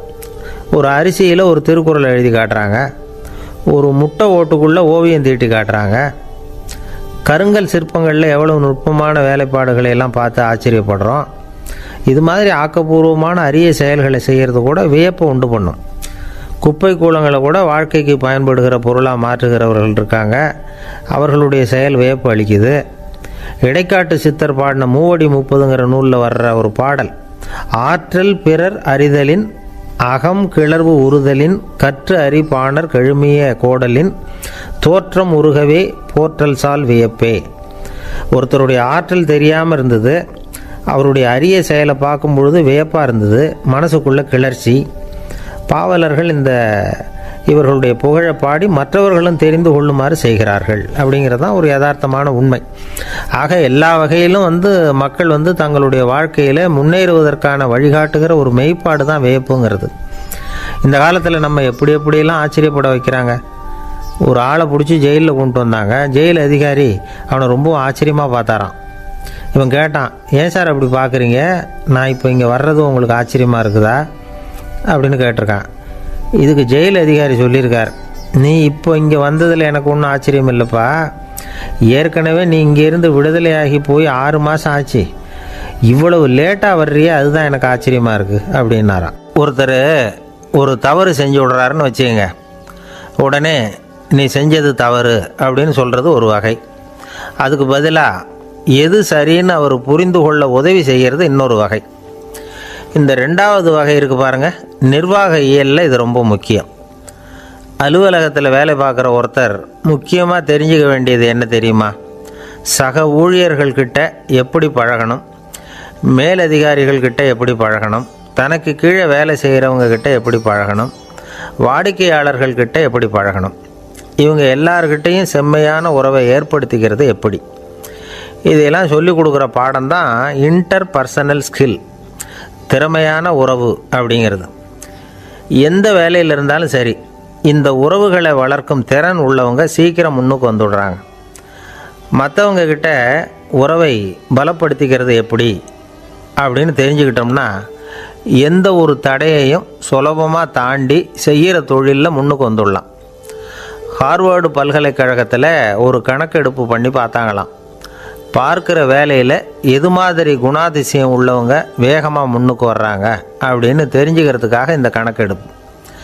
வெவ்வேறு துறையில் வேகமாக முன்னுக்கு வந்திருக்கிற பல பேரை சந்தித்து இந்த சர்வேயை நடத்தியிருக்கிறாங்க. அவங்க கண்டுபிடிச்சி சொல்லியிருக்கிற உண்மை என்ன தெரியுமா? ஒருத்தர் ஒரு வேலையில் இருந்தால் அது சம்பந்தப்பட்ட சப்ஜெக்ட் பற்றிய அறிவு 35% இருந்தால் போதுமா. ஆனால் உறவுகளை வளர்க்கக்கூடிய திறன், இன்டர் பர்சனல் ஸ்கில்லு 65% வேணும். இப்படி உள்ளவங்க சீக்கிரம் முன்னுக்கு வந்துடுறாங்களாம். அதனால் ஒருத்தருக்கு வேலை சரியாக புரியலைன்னா கூட விவரமாக மற்றவங்கக்கிட்ட பழகிறது எப்படின்னு புரிஞ்சால் போதும், அவர் முன்னுக்கு வந்துடலாம். அலுவலகங்களில் மட்டும் இல்லை, எல்லா இடங்கள்லேயும் இது ரொம்ப முக்கியம். வீட்டுக்குள்ளேயும் இது ரொம்ப முக்கியம், வீட்டுக்கு வெளியேயும் இது முக்கியம். அடுத்தவங்கக்கிட்ட பழகிறது எப்படிங்கிறத தெரிஞ்சிக்காதவன் வாழ்க்கையில் முன்னேற முடியாது. இன்றைக்கி ஆயுதங்களால் காயப்படுத்தி கொள்ளுகிறவர்களை விட வார்த்தைகளால் காயப்படுத்தி கொள்ளுகிறவர்கள் தான் அதிகம். பெரியவங்க என்ன சொல்கிறாங்க தெரியுமா? நீங்கள் இந்த பூமியில் பிறந்ததன் அர்த்தம் பூர்த்தி ஆகணும்னா அடுத்தவங்களுக்கு உதவி பண்ணுங்க. அடுத்தவங்களுக்கு உதவி செய்ய முடியாவிட்டால் கூட பரவாயில்லை, ஆனால் யாரையும் புண்படுத்தி விடாதீங்க அப்படின்னு சொல்கிறாங்க. எனக்கு தெரிஞ்ச ஒருத்தர் ஒரு அலுவலகத்தில் வேலை பார்க்குறார். அவர் சொல்லுவார், எனக்கு இந்த இன்டர்பர்சனல் ஸ்கில் ரொம்ப அதிகம் சார். சக ஊழியர்கள்கிட்ட ரொம்ப சுமூகமாக நடந்துக்குவேன். என் கூட வேலை பார்க்குற ஒருத்தருக்கு ஏதாவது ஒரு கஷ்டம்னா அந்த சமயத்தில் அவர் செய்ய வேண்டிய வேலையை நான் செஞ்சுருவேன் சார் அப்படிம்பார். நான் அவர்கிட்ட சமீபத்தில் அப்படி ஏதாவது செஞ்சுருக்கீங்களா அப்படின்னு கேட்டேன். செஞ்சுருக்கேன் சார். போன வாரம் புதன்கிழமை ஆஃபீஸில் என் பக்கத்து சீட்டுக்காரருக்கு வயிற்று வலி. உடனே நான் மெடிக்கல் லீவ் போட்டுவிட்டு எங்கள் வீட்டுக்கு போயிட்டேன் சார் அப்படின்னார். ஒரு அம்மா தெருவில் உட்காந்து என்னத்தையோ தேடிட்டு இருக்கிறாங்க. அந்த அம்மா ஒரு சுஃபி ஞானி. அவங்க பேர் என்னென்னா ரபியா அல் அடாவியா. அந்த அம்மாவுக்கு கண் கூட தெளிவாக தெரியாது. அந்த பக்கமாக வந்த சில பேர் இவங்களுக்கு உதவி செய்கிறதுக்காக வந்தாங்க. என்ன தேடிகிட்டு இருக்கிறீங்க அப்படின்னு கேட்டாங்க. இதுக்கு அந்த அம்மா, அந்த கேள்வி அவ்வளோ முக்கியத்துவம் இல்லை, நான் தேடிகிட்டு இருக்கிறேன், உங்களால் முடிஞ்சால் எனக்கு உதவி பண்ணலாம் அப்படின்னாங்களாம். உதவி செய்ய வந்தவங்களுக்கு ஆச்சரியம். எதை தேடுறோங்கிறது தெரியாமல் இப்படி ஏன் நேரத்தை செலவழிக்கிறீங்க, நாங்கள் எப்படி உங்களுக்கு உதவ முடியும், எங்களுக்கு ஒன்றும் புரியலையே அப்படின்ட்டுருக்காங்க. சரி, உங்களை திருப்தி பண்ணுறதுக்காக சொல்கிறேன், ஒரு குண்டூசி தொலைஞ்சி போச்சு, அதை தேடுறேன் அப்படின்னாங்களாம் அந்த அம்மா. அதுக்கப்புறம் இவங்களும் சேர்ந்து தேட ஆரம்பிச்சிட்டாங்க. கொஞ்ச நேரம் ஆச்சு, ஒன்றும் கிடைக்கல. உதவி செய்ய வந்தவங்களும் அழுத்து போட்டாங்க. அப்புறம் கேட்டாங்க, பாருங்கம்மா, இது ரொம்பவும் பெரிய தெரு, அகலமான தெரு, அதனால் குறிப்பாக நீங்கள் எந்த இடத்துல அந்த குண்டூசியை தொலைச்சிங்க அதை சொல்ல முடியுமான்னாங்களாம். இதுக்கு அந்த அம்மா, நீங்கள் மறுபடியும் அர்த்தமில்லாத கேள்வியை கேட்குறீங்க, உங்கள் கேள்விக்கும் நான் தேடுறதுக்கும் என்ன சம்மந்தம்னாங்களாம். இதை கேட்டதும் அவங்க ஒரு மாதிரி ஆகிட்டாங்க. என்னம்மா நீங்கள் பைத்தியம் மாதிரி பேசுகிறீங்க அப்படின்னாங்களாம். சரி, உங்களை மறுபடியும் திருப்திப்படுத்துறதுக்காக சொல்கிறேன், அதை நான் எங்கள் வீட்டில் தொலைச்சுட்டேன் அப்படின்னாங்களாம். அப்புறம் எதுக்காக இங்கே வந்து தேடிட்டு இருக்கிறீங்க அப்படின்னு கேட்டிருக்காங்க. ஏன்னா இங்கே தான் வெளிச்சம் அதிகமாக இருக்குது, அங்கே வீட்டுக்குள்ளே இருட்டாக இருக்குது, அதனால் இங்கே வந்து தேடுறேன், வெளிச்சம் உள்ள இடத்துல தானே தேட முடியும் அப்படின்னாங்களாம் அந்த ஞானி. இந்த கதைக்கு என்ன அர்த்தங்கிறத பெரியவங்க சொல்கிறாங்க. அதாவது இந்த தேடுதல்ங்கிறது ஒரு வியாதி. அது நம்ம சதா அலைய வைக்கும், பைத்தியமாக மாற்றுறதுக்கு முயற்சி பண்ணோம். ஒரு காலம் அது நிறைவு அடையவே அடையாது. வாழ்வுங்கிறது ஒரு புரிந்து கொள்ள முடியாத சதா இயங்கி கொண்டிருக்கிற ஒரு செயல். அதுக்கு ஆரம்பமும் இல்லை, முடிவும் கிடையாது. எதையோ தேடணும் அப்படிங்கிற உந்துதல் நமக்குள்ளே இருக்கும், ஆனால் குறிப்பாக எதை தேடிட்டு இருக்கிறோம் அப்படிங்கிறது புரியாது. அப்படி ஏதாவது ஒன்றை தேடி அடைஞ்சிட்றோம்னு வச்சுக்கோங்க, உடனே ஒரு அதிருப்தி வந்துடும். அதனால் வாழ்க்கைங்கிறது சலிப்பு நிறைந்தது அப்படிங்கிற எண்ணத்தை உண்டாக்கிக்கிறோம். ஒன்று அடைஞ்சதுக்கு அப்புறம் இன்னொன்று தேட ஆரம்பிச்சிருவோம். ஆக இந்த தேடல்ங்கிறது நாம் ஒன்று அடைஞ்சாலும் அடையாவிட்டாலும் தொடர்ந்து நடந்துக்கிட்டு தான் இருக்கும். இதுக்கு முடிவே கிடையாது. இந்த உண்மையை நாம் நல்லா புரிஞ்சுக்கணும் அப்படிங்கிறது பெரியவங்களுடைய கருத்து. ஏழையும் தேடுறான், பணக்காரனும் தேடுறான், நோயாளியும் தேடுறான், நோய் இல்லாதவனும் தேடுறான், அதிகாரம் உள்ளவனும் தேடுறான், அதிகாரம் இல்லாதவனும் தேடுறான், முட்டாளும் தேடுறான், அறிவாளியும் தேடுறான். ஆனால் யாரும் இதை தான் தேடி சாதிக்க போகிறோம், இதுதான் முடிவு அப்படின்னு திட்டவட்டமாக சொன்னதில்லை. ஒன்று அடைஞ்சதும் இன்னொன்று தேட ஆரம்பிச்சிடுறாங்க, அவ்வளோதான். அதாவது உங்களின் தேடுபவர் உங்கள் உள்ளே தான் இருக்கிறார், அவரை தேடி கண்டுபிடியுங்கள். இதுதான் ஞானிகள் நமக்கு சொல்லுகிற ஒரு ஆலோசனை. நம்மால் ஒருத்தன் ஜெயிலில் இருந்தான். இன்னொரு கைதி அவனை பார்த்து கேட்டான், ஏன்பா உன்னை பார்க்குறதுக்கு வெளியிலேருந்து யாருமே இங்கே வர்றது இல்லையே, உனக்கு சொந்தக்காரங்களே கிடையாதா அப்படின்னு கேட்டானா. ஏன் இல்லை, எனக்கு சொந்தக்காரங்க நிறைய பேர் உண்டு, அவங்க என்னை பார்க்க வராததுக்கு காரணம் வேற அப்படின்ட்டுருக்கான் இவன். என்ன காரணம்னு கேட்டான் அவன். அதுக்கு இவன் சொன்னானா, அதுக்கு என்ன காரணம்னா அவங்க எல்லாரும் இங்கே உள்ளேயே இருக்கிறாங்க அப்படின்னானா. ஒரு சீன தேசத்து அரசர் இருந்தார். அவருக்கு வயசாயிட்டுது. அவருக்கு அடுத்தபடியாக அவருடைய புள்ள பட்டத்துக்கு வரணும், ஆட்சி பொறுப்பை ஏற்றுக்கணும். ஒரு நல்ல தலைவனுக்கு இருக்க வேண்டிய பண்புகள்லாம் தன்னுடைய மகனுக்கு இருக்கணும்னு விரும்பினார் அந்த அரசர். அதனால் இளவரசனை பக்கத்தில் இருந்த ஒரு குரு கிட்ட அனுப்புனார். இளவரசன் அவர்கிட்ட போய் சேர்ந்தான். அந்த குரு என்ன பண்ணார் தெரியுமா, இவனை பார்த்து சொன்னார், இதை பாருப்பா, நீ என்ன பண்ணுற, இப்போவே பக்கத்தில் இருக்கிற காட்டுக்கு போ, நடுக்காட்டில் போய் ஒரு இடத்துல உட்காந்துக்கோ, அங்கே என்னென்ன சத்தம்லாம் உன் காதில் விழுதுன்னு கவனித்து கேளு, உன் காதில் விழுந்த ஓசைகள் என்னென்னங்கிறத என்கிட்ட வந்து சொல்லு, அதுதான் எனக்கு தெரியணும், உனக்கு வேலையும் அதுதான் அப்படின்னு சொல்லி அனுப்பி வச்சுட்டார். இளவரசன் காட்டுக்கு போனான். குரு சொன்னபடியே ஒரு இடத்துல உட்காந்து கவனித்து கேட்டான். அதுக்கப்புறம் குருக்கிட்ட திரும்பி வந்தான். என்னென்ன சத்தம்லாம் கேட்ட அப்படின்னு கேட்டார் குரு. குருவே, காட்டில் நான் பறவைகள் சத்தம்லாம் கேட்டேன், மிருகங்களின் ஓசையையும் கேட்டேன், இதை தவிர இடி மின்னல் மழை இதுகளோட சத்தத்தையும் கேட்டேன் அப்படின்னா.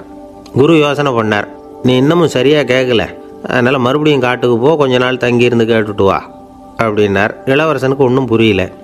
இருந்தாலும் குருவின் கட்டளையாச்சே, மறுக்க முடியுமா? உடனே அவன் மறுபடியும் காட்டுக்கு போனான். ஒரு இடத்துல உட்காந்தான். கொஞ்ச நேரம் உன்னிப்பாக கவனித்து கேட்டான். சில நாள் கழித்து குருக்கிட்ட திரும்பி வந்தான். குருவே, இந்த தடவை சில துல்லியமான சத்தங்களை எல்லாம் கேட்டான். தேனி பறக்கிற சத்தம், நீரோடையின் மெல்லிய ஓசை, இதெல்லாம் கேட்டேன்னா. குரு சிரித்தார். நீ மறுபடியும் காட்டுக்கு போ, இன்னும் சில நாள் அங்கே இரு, முழுமையாக கவனமாக கேட்டுக்கிட்டு வா அப்படின்னு சொல்லி அனுப்பி வச்சுட்டார். இளவரசனுக்கு குழப்பம் அதிகமாயிட்டுது. ஒன்றுமே புரியல. மறுபடியும் காட்டுக்கு போனான். மௌனமாக ஒரு இடத்துல உட்காந்துட்டான். அப்படியே தியானத்தில் ஆழ்ந்துட்டான். சில நாளில் அவனுக்கு இதுவரை கேட்காத ஓசைகள்லாம் கேட்க ஆரம்பிச்சிட்டுது. இதைத்தான் நான் கேட்கணும்னு என்னுடைய குரு எதிர்பார்த்துருக்கிறாருங்கிறத புரிஞ்சுக்கிட்டான். உடனே குருக்கிட்ட ஓடனான். குருவே, இந்த தடவை காதுகளுக்கு கேட்க முடியாத சில ஓசைகளை கூட என்னால் உணர முடிஞ்சுது. பூ மலருகிற ஓசை, சூரியனால் பூமி சூடாகிறப்போ எழுகிற ஓசை, காலை பனித்துளியை இந்த புல்லுலாம் குடிக்கிற ஓசை, இது எல்லாம் என்னால் நல்லா கேட்க முடிஞ்சுது அப்படின்னா. குருவுக்கு இப்போ தான் திருப்தி ஏற்பட்டு தான். இளவரசனை பார்த்து சொன்னார், இதை பாருப்பா, இப்போ தான் நாட்டை ஆளுகிற தகுதி உனக்கு வந்திருக்குது அப்படின்னு சொல்லி அதுக்கு விளக்கமும் கொடுத்தாராம். எந்த அரசன் தன்னுடைய மக்களின் எதையும் பேசுகிற மௌன மொழியை, மௌன வார்த்தைகளை கேட்குறானோ அவன்தான் ஆள தகுதி உள்ளவன். எந்த அரசன் தன்னுடைய மக்களின் உணர்ச்சிகளை உண்மையாக உணர்றானோ அவன்தான் முதன்மையான அரசன். போலி வார்த்தைகளை மட்டும் கேட்டுட்டு பல மௌன ராகங்களை காதில் வாங்கிக்காதவன் அரசனே இல்லை. எந்த நாட்டில் எப்போ ஒரு அரசன் தன்னுடைய மக்களின் உணர்ச்சிகளை கேட்க மறுக்கிறானோ அன்னையிலேருந்தே அந்த நாடு அழிய தொடங்குது அப்படின்னு அர்த்தம். இதுதான் அந்த குரு இளவரசனுக்கு போதிச்சது. வாயால் பேசுகிறத மட்டும் கேட்டு ஏமாறக்கூடாது, உணர்ச்சிகளையும் கேட்குறதுல தான் மனப்பக்குவம் உண்டாகும். மக்கள் உணர்ச்சிகளை புரிந்து கொள்ளாத அரசர்கள் நீடிச்சிருக்க முடியாது. அது மாதிரி நாடுகளில் அடிக்கடி குழப்பம் தான் உண்டாகும். அப்படி இருந்தால் அடிக்கடி ஆட்சி மாறிக்கிட்டு இருக்கும். அப்படிப்பட்ட ஒரு தேசம், அங்கே ஒரு சிறைச்சாலையில் 3 கைதிகள் பேசிக்கிட்டு இருந்தாங்க. ஒருத்தன் சொன்னான், நான் இந்த நாட்டு ராஜாவை எதிர்த்து பேசிக்கிட்டு இருந்தேன், அதனால் என்னை பிடிச்சி கொண்டாந்து இங்கே போட்டுட்டாங்க அப்படின்னா ஒருத்தன். இன்னொருத்தன் சொன்னான், நான் இந்த நாட்டு ராஜாவை ஆதரித்து பேசிக்கிட்டு இருந்தேன், அதனால் என்னை பிடிச்சி கொண்டாந்து இங்கே தள்ளிவிட்டாங்க அப்படின்னா. அது சரி, நீ என்ன தப்பு பண்ண அப்படின்னு சொல்லி 3வது ஆளை பார்த்து இவங்க கேட்டாங்க. அதுக்கு அந்த ஆள் சொல்கிறான், நான் தான் இந்த நாட்டு ராஜா அப்படின்னானா. ஒரு ஆசாமி வேகமாக ஓடிக்கிட்டு இருந்தான். ஏன் இப்படி ஓடுறேன்னு கேட்டார் இன்னொருத்தர். அங்கே ஒரு ஆள் அடிபட்டு கிடக்கிறான், அதை பார்த்தேன், உடனே ஓடுறேன்னா. எங்கேன்னு கேட்டார். ஆஸ்பத்திரிக்குன்னா. ஒரு ஆள் அடிபட்டு கிடக்கிறத பார்த்தா உடனடியாக நாம் செய்ய வேண்டியது முதல் உதவி, அதுக்கப்புறம் தான் ஆஸ்பத்திரி. இன்றைக்கி விபத்துங்கிறது சர்வசாதாரணமாக நடந்துக்கிட்டு இருக்குது. வாகன விபத்து, வெடிகுண்டு விபத்து, தீ விபத்து, கட்டடம் சரியறது, பூகம்பம், இப்படி நிறைய நடக்குது. ஒரு விபத்தை பார்த்துட்டா நம்மளில் பல பேர் நமக்கு என்னத்துக்கு வம்புன்னு ஒதுங்கி போயிடுறதும் உண்டு. சில பேர் துணிஞ்சு கிட்ட போய் உதவி செய்கிறதும் உண்டு. அப்படி உதவி செய்ய நினைக்கிறவங்களுக்கு உபயோகப்படுற தகவல் இது. விபத்தில் காயமடைஞ்சவங்களை 3 பிரிவாக பிரிக்கலாமா. முதல் வகை கொஞ்சம் சீரியஸானது, உயிருக்கு உடனே ஆபத்து தரக்கூடியது. மூளை காயம், முகம் கழுத்து காயங்கள், இருதயம் நுரையீரல் காயங்கள், வயத்தில் உள்ளுறுப்பு காயங்கள், அதிகப்படியான இரத்தப்போக்கு, இதனால எல்லாம் பாதிக்கப்பட்டிருந்தால் அது முதல் வகை அப்படின்னு நாமளே மனசுக்குள்ளே முடிவு பண்ணிக்கணும். இவங்களுக்கெல்லாம் உடனடியாக முதல் உதவி கொடுக்கணும். தாமதப்படுத்தாமல் ஆஸ்பத்திரிக்கு கொண்டுகிட்டு போயிடணும். இப்படி கொஞ்சம் எச்சரிக்கையாக நடந்துக்கிட்டால் அவங்களில் பல பேரை காப்பாற்றி போடலாம். 2வது வகை எப்படின்னா, முதல் உதவி விரைவாக கிடைச்சா உயிர் பிழைக்கக்கூடிய மார்பு காயங்கள், கைகால் எலும்பு முறிவு, இடுப்பு முதுகெலும்பு காயம், சீரான இரத்த சேதம், இப்படிப்பட்டவங்களை 2வது வகையாக பிரிக்கணும். ஆபத்து இல்லாத சிராய்ப்புகள், சிறு காயங்கள், இரத்த உறைவுகள், இதனால் பாதிக்கப்படுறவங்க 3வது வகை. ஒருத்தர் தலையில் அடிபட்டு நினைவு விழுந்துட்டார்னு வச்சுங்க, அவருக்கு வாந்தி வர்றதுனால புறையேறி மூச்சு அடைப்பு உண்டாகும். இப்படி ஆகாமல் இருக்கிறதுக்காக தலையை ஒரு பக்கமாக சாய்ச்சி வைக்கலாம். நாடி துடிப்பையும் இதய துடிப்பையும் தொட்டு பார்க்கணும். அது குறைஞ்சிருந்தாலும் சரி, நின்று இருந்தாலும் சரி, அவர் மார்பை வந்து நிமிஷத்துக்கு 80 தடவை உள்ளங்கையால் அழுத்தி இதய துடிப்பை வந்து மீட்கிறதுக்கு உதவி பண்ணணும். கழுத்தில் காயம்பட்டாலும் ஆபத்து அதிகம். கழுத்துக்கு அடியில் ஒரு துண்டை மடித்து வைக்கலாம். 2 பக்கமும் சின்ன தலையணை அல்லது துணி மடிப்புகளை வச்சு கழுத்தை அதிகமாக அசையாமல் பார்த்துக்கலாம். முதுகெலும்பு முறிஞ்சிருக்குமோ அப்படிங்கிற சந்தேகம் இருந்ததுன்னா அவரை அதிகமாக அசைய விடக்கூடாது. அதிகமாக அசைஞ்சால் தண்டு இடத்துல பாதிப்பு ஏற்பட்டு கை கால் விளங்காமல் போயிடும். அவரை ஒரு கனமான போர்வை இல்லைன்னா பாயில் படுக்க வச்சு 4 பேர் மெதுவாக தூக்கி மருத்துவ உதவிக்கு அனுப்பி வைக்கலாம். கையெலும்பு முறிஞ்சிருந்தால் முறிஞ்ச பாகத்தை உடம்போடு சேர்த்து அசையாமல் கட்டி போடலாம். கால் எலும்பு முறிஞ்சிருந்தால் மற்ற காலோடு சேர்த்து கட்டி போடலாம். முறிஞ்ச பாகம் தொங்காமல் பார்த்துக்கணும். அப்போ தான் வீக்கம் உண்டாகாமல் இருக்கும். வெட்டு காயம், குண்டடிப்பட்ட காயம் இதிலெல்லாம் ரத்தப்போக்கு அதிகமாக இருக்கும். ரத்தம் வெளியேற ஆபத்து அதிகம். சுத்தமான துணியை பல மடிப்புகளை மடித்து காயத்தின் மேலே வச்சு அழுத்தமாக ஒரு 10 நிமிஷம் பிடிச்சிக்கணும். ரத்தம் நின்ன உடனே காயத்துக்கு கட்டு போடலாம். சில சமயம் காயம்பட்ட பாகத்தை உயரமாக தூக்கி பிடிச்சிக்கிட்டா தான் ரத்த கசிவு நிற்கும். இந்த விவரங்களையெல்லாம் கொஞ்சம் மனசில் வாங்கி வச்சுக்கிட்டோம்னா சமயத்தில் உதவும். ஏன்னா இந்த காலத்தில் விபத்து வந்து எந்த ரூபத்தில் எப்போ வரும்னு யூகிக்கவே முடியல.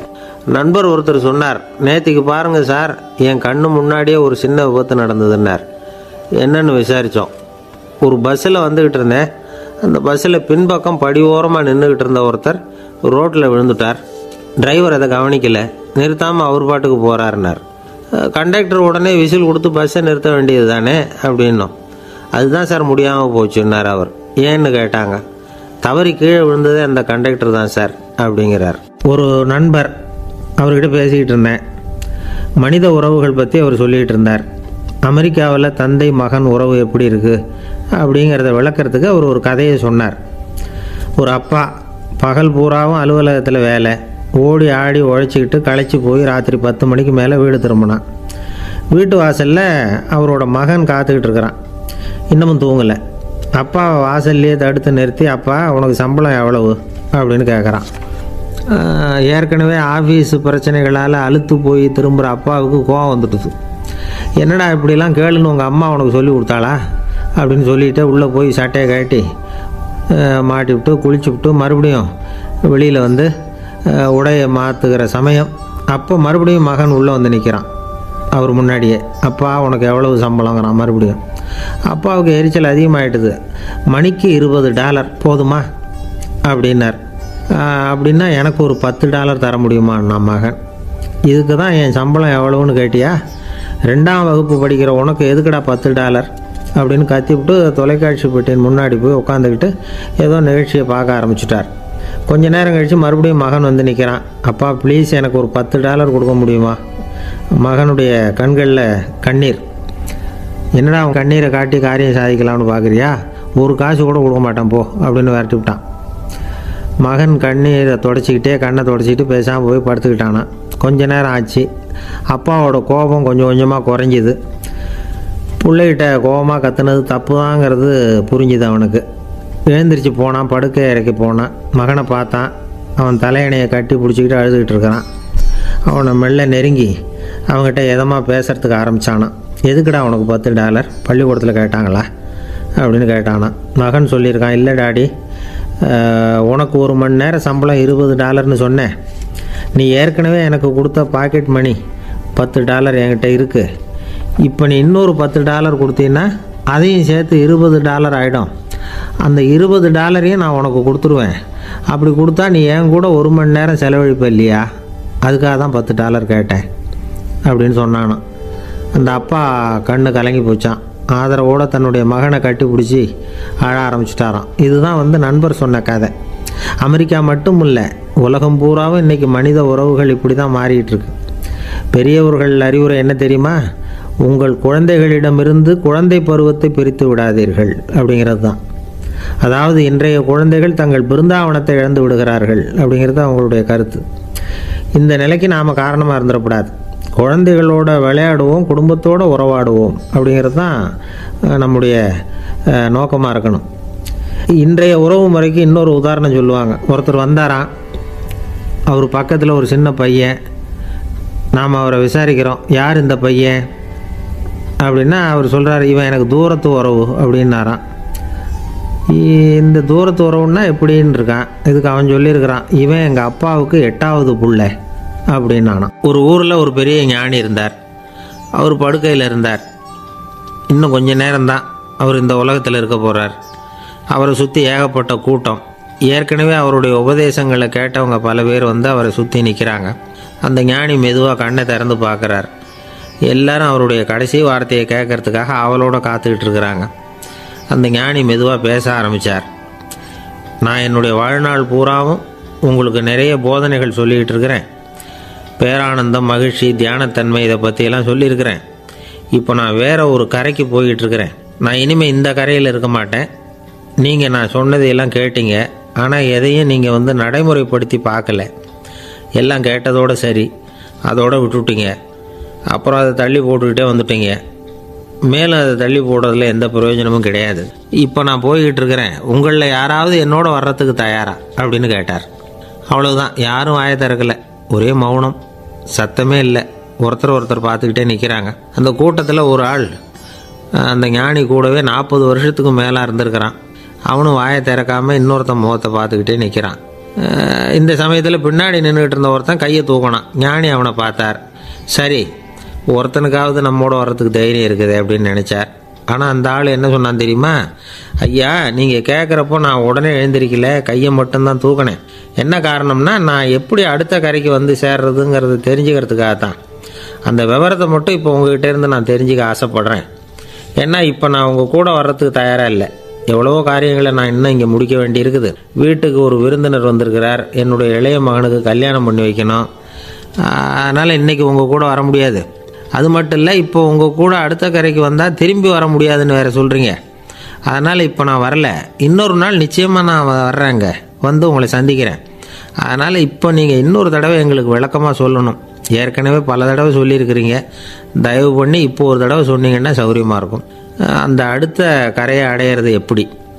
இப்போ ஒரு தடவை அதை விளக்கமாக சொல்லிட்டிங்கன்னா நல்லா ஞாபகப்படுத்திக்குவேன். அது சரியான சமயம் வர்றப்போ இது எனக்கு உதவியாக இருக்கும் அப்படின்னு நானா. ஆனால் உண்மை என்ன தெரியுமா? அந்த சரியான சமயம் வரவே இல்லை அப்படிங்கிறது தான் உண்மை. இப்படி அந்த கதை முடியும். இந்த கதை வந்து அந்த ஒரு ஆளுக்கு மட்டும் இல்லை, கிட்டத்தட்ட எல்லாருக்குமே அது பொருந்தும் அப்படிங்கிறாங்க விவரம் தெரிஞ்சவங்க. எல்லாருமே அந்த சரியான தருணத்துக்காக தான் காத்துக்கிட்டு இருக்கிறாங்களாம். அதுக்காக ஜோசியம் பார்க்குறாங்க, கைரேகை பார்க்குறாங்க. நாளைக்கு என்ன நடக்குங்கிற ஆவலில் எல்லாரும் காத்துக்கிட்டு இருக்கிறாங்க. ஆனால் அந்த ஒரு நாள் ஒருபோதும் வரப்போகிறதில்ல. நீங்கள் தள்ளி போடுறதுக்காக பல அர்த்தமில்லாத காரணங்களை தேடுறீங்க அப்படிங்கிறார் ஒரு ஞானி. காத்திருக்கிறதுலேயே நம்ம காலம் ஓடி போயிடுது. ஏன்னா இன்றைக்கி நாம் சிந்திக்கிறது நாளைக்கு நாம் சிந்திக்கிறது இல்லை. ஒவ்வொரு நாளும் ஒவ்வொரு மாதிரி போயிடுது. நாளைக்கு மறுநாளை பற்றியே சிந்திக்கிறோம். இப்படியே அது பாட்டுக்கு போயிடும். கரையை தொட்டு பார்க்குறது எப்போது? இதுதான் கேள்வி. நமக்கு வேண்டியப்பட்ட ஒருத்தர் ஒரு ரயில்வே பிளாட்ஃபாரத்தில் நின்றுட்டு இருக்கிறார். அங்கே இருக்கிறவங்ககிட்ட கேட்குறாராம், விசாரிக்கிறார். ஏங்க கிழக்க போகிற ரயில் போயிட்டுதுங்களான்னாராம். போயிட்டுதுன்னு இருக்கிறாங்க. கொஞ்ச நேரம் கழித்து ஏங்க மேற்க போகிற ரயில் போயிட்டுதுங்களான்னு கேட்டிருக்காரு. போயிட்டுதுங்களான்ருக்காங்க. அப்புறம் கொஞ்சம் நேரம் கழித்து மறுபடியும் ஏங்க 10:30 மணி வண்டி போயிட்டுதான்னு கேட்டிருக்காரு. தொடர்ந்து காலையிலேருந்து சாயந்தரம் வரைக்கும் இப்படி ஒரே இடத்துல நின்றுட்டு கேட்டுக்கிட்டே இருக்கிறார். இதை பார்த்துக்கிட்டு இருந்த ஒருத்தர் அவர்கிட்ட வந்து, ஏங்க நீங்கள் எங்கே போகணும் அப்படின்னு கேட்டாராம். இவர் மெதுவாக சொன்னாராம், இந்த ரயில்வே லைனை தாண்டி அந்த பக்கம் போகணும் அப்படின்னாராம். நம்பிக்கை இல்லைன்னா இந்த உலகத்தில் நாம் வந்து நடமாடவே முடியாது. அவநம்பிக்கையோடு இருந்துக்கிட்டு இருந்தால் என்றைக்கும் அவஸ்தை தான். நாம் நம்புறது நடக்குதோ இல்லையோ அது வேறு விஷயம். ஆனால் எதையும் நம்பி தான் நாம் அடி வைக்க வேண்டியிருக்கு. வேறு ஒன்றும் வேணாம். ஒரு லாட்ரி சீட்டு வாங்குகிறோம். அது எங்கே நமக்கு விழப்போகுது அப்படிங்கிற அவநம்பிக்கையோடவா வாங்குகிறோம்? பரிசு நமக்கு தான் அப்படிங்கிற நம்பிக்கை உள்ளூர இருக்கிறதுனால தான் அதை வாங்குகிறோம். இருந்தாலும் முடிவு வேறு மாதிரி ஆகிடுது. அதுக்காக மனசு சோர்ந்து போகிறதில்ல. அடுத்த மாதமும் சீட்டு வாங்குகிறோம். இந்த நம்பிக்கை தான் மனித வாழ்க்கைக்கு ஆதாரம். ஒரு கடையில் போய் டீ சாப்பிட்றீங்க. அந்த டீ நல்ல டீ தானா, அதில் விஷம் கலந்துருக்குமா அப்படிங்கிற சந்தேகம் வந்துட்டுதுன்னு வச்சுங்க. அதுக்கப்புறம் அதை எப்படி நீங்கள் சாப்பிட முடியும்? நம்பி தான் சாப்பிட்ணும். ரயில் ஒழுங்காக போய் சேருங்கிற நம்பிக்கை இருக்கிறதுனால தான் அதில் ஏறி உட்காடுறோம். லெட்டர் ஒழுங்காக போய் சேருங்கிற நம்பிக்கை இருக்கிறதுனால தான் பெட்டியில் போடுறோம். சரி, நம்ம கதையெல்லாம் நம்மளோட இருக்கட்டும். மனித நம்பிக்கை வந்து எந்த அளவுக்கு உறுதியாகவும் அறிவுபூர்வமாகவும் இருக்கணுங்கிறதுக்கு அலெக்சாண்டர் வாழ்க்கையில் நடந்த ஒரு சம்பவத்தை உதாரணமாக சொல்லலாம். இந்த உலகத்தையே ஜெயிக்கணும்னு புறப்பட்டார் அலெக்சாண்டர். ஒரு கட்டத்தில் அவர் சிட்னஸ் நதி கரைக்கு வந்து சேர்ந்தார். அந்த சமயத்தில் அவருக்கு கடுமையான நோய் வந்துட்டுது. அவர் கூடவே வந்திருந்த கிரேக்க வைத்தியர்கள் என்னென்னமோ முயற்சியெல்லாம் பண்ணி பார்த்தாங்க. இருந்தாலும் அலெக்சாண்டருக்கு வந்திருக்கிறது என்ன நோய்ங்கிறத அவங்களால கண்டுபிடிக்க முடியல. ஏன்னா அந்த பகுதியில் உள்ளவங்களுக்கு மட்டுமே அதிகமாக வரக்கூடிய ஒரு வினோதமான நோயாக இருந்தது அது. ஆனால் அவர் இருக்கிற இடம் எதிரியோட இடம், பாரசீக மன்னனோட ஆளுகைக்கு உட்பட்ட இடம். என்ன பண்ணுறது அப்படின்னு எல்லாரும் யோசனை பண்ணாங்க. பாரசீக மன்னனோட அரண்மனையில் இருக்கிற வைத்தியர் வந்தால் இந்த நோயை குணப்படுத்தி விடுவார் அப்படின்னு சொன்னாங்க. இருந்தாலும் எதிரியோட நாட்டில் இருக்கிற வைத்தியரை கூப்பிட்டு எப்படி நம்பி வைத்தியம் பார்க்க சொல்கிறது அப்படின்னு சொல்லி எல்லோரும் தயங்கினாங்க. ஆனால் அலெக்சாண்டர் தயங்கலை. பரவாயில்ல, அழைச்சிட்டு வாங்கன்னு விட்டார். உடனே அவரை போய் அழைச்சிட்டு வந்துட்டாங்க. அவர் வந்தார். அலெக்சாண்டர் உடம்பை பரிசோதனை பண்ணி பார்த்தார். சரி, இதை குணப்படுத்தி விடலாம், பயப்பட வேண்டியதில்லை. ஆனால் இதுக்கு ஒரு மூலிகை ரசம் தயார் பண்ணி கொடுக்கணும். நான் போய் அதை தயார் பண்ணிவிட்டு 2 நாளில் திரும்பி வந்துடுறேன் அப்படின்னு சொல்லிவிட்டு போனார் அந்த வைத்தியர். அதே மாதிரி 2 நாளில் திரும்பி வந்தார் மூலிகை ரசத்தோட. இதுக்கு இடையில் அலெக்சாண்டரோட தளபதிகளில் ஒருத்தர் ரகசியமாக ஒரு எச்சரிக்கை கடிதம் கொடுத்து அனுப்பியிருக்கிறான். அதை வாங்கி என்ன விஷயம்னு பார்த்தார். இப்போ உங்ககிட்ட வந்திருக்கிற எதிரி நாட்டு வைத்தியரை நம்பாதீங்க, அவன் கொண்டுகிட்டு வந்திருக்கிற மூலிகை ரசத்தில் விஷம் கலந்துருக்குது அப்படின்னு அதில் எழுதியிருக்கு. அதை பார்த்தார் அலெக்சாண்டர். இருந்தாலும் கொஞ்சம் கூட அலட்டிக்கலை. வைத்தியர் கொடுத்த மருந்தை வாங்கி கடகடன்னு குடிச்சுட்டு அதுக்கப்புறம் அந்த கடிதத்தில் இருந்த விஷயத்தை அந்த வைத்தியர்கிட்ட சொன்னார். வைத்தியர் திகைச்சு போயிட்டார். தன் மேலே அலெக்சாண்டர் வச்சிருக்கிற நம்பிக்கையை பார்த்து அவருக்கு ரொம்ப வியப்பு. வைத்தியர் உண்மையிலேயே நல்ல மருந்து தான் கொண்டுகிட்டு கொடுத்துருக்கிறார், அதில் விஷம்லாம் எதுவும் கலக்கலை. அதுக்கப்புறம் அலெக்சாண்டர் அந்த வைத்தியரை பார்த்து சொன்னாராம், நம்பிக்கைங்கிற அச்சாணியை ஆதாரமாக வச்சுக்கிட்டு தான் இந்த உலகம் சுற்றிக்கிட்டு இருக்குது. எனக்கு எதிரியாக இருந்தாலும் பாரசீக மன்னர் ரொம்ப பெரியவர். அப்பேற்பட்ட மன்னருடைய அரண்மனை வைத்தியர் தொழில் நேர்மை இல்லாதவராக இருக்க மாட்டார். அப்படி இருந்தால் அவரை அரண்மனை வைத்தியராக வச்சிருக்கவே மாட்டாங்க அப்படின்னு நம்பினேன். என்னுடைய நம்பிக்கை வீண் போகலை அப்படின்னாராம். இதுதான் மானுட நம்பிக்கைங்கிறது. இந்த காலத்துலேயும் இது மாதிரி இந்த மானுட நம்பிக்கையை ரொம்பவும் சாமர்த்தியமாக கையாளுகிற கெட்டிக்காரங்க சில பேர் இருக்கிறாங்க. ஒரு இந்த காலத்து குரு, அவருக்கு ஒரு சிஷ்யன்.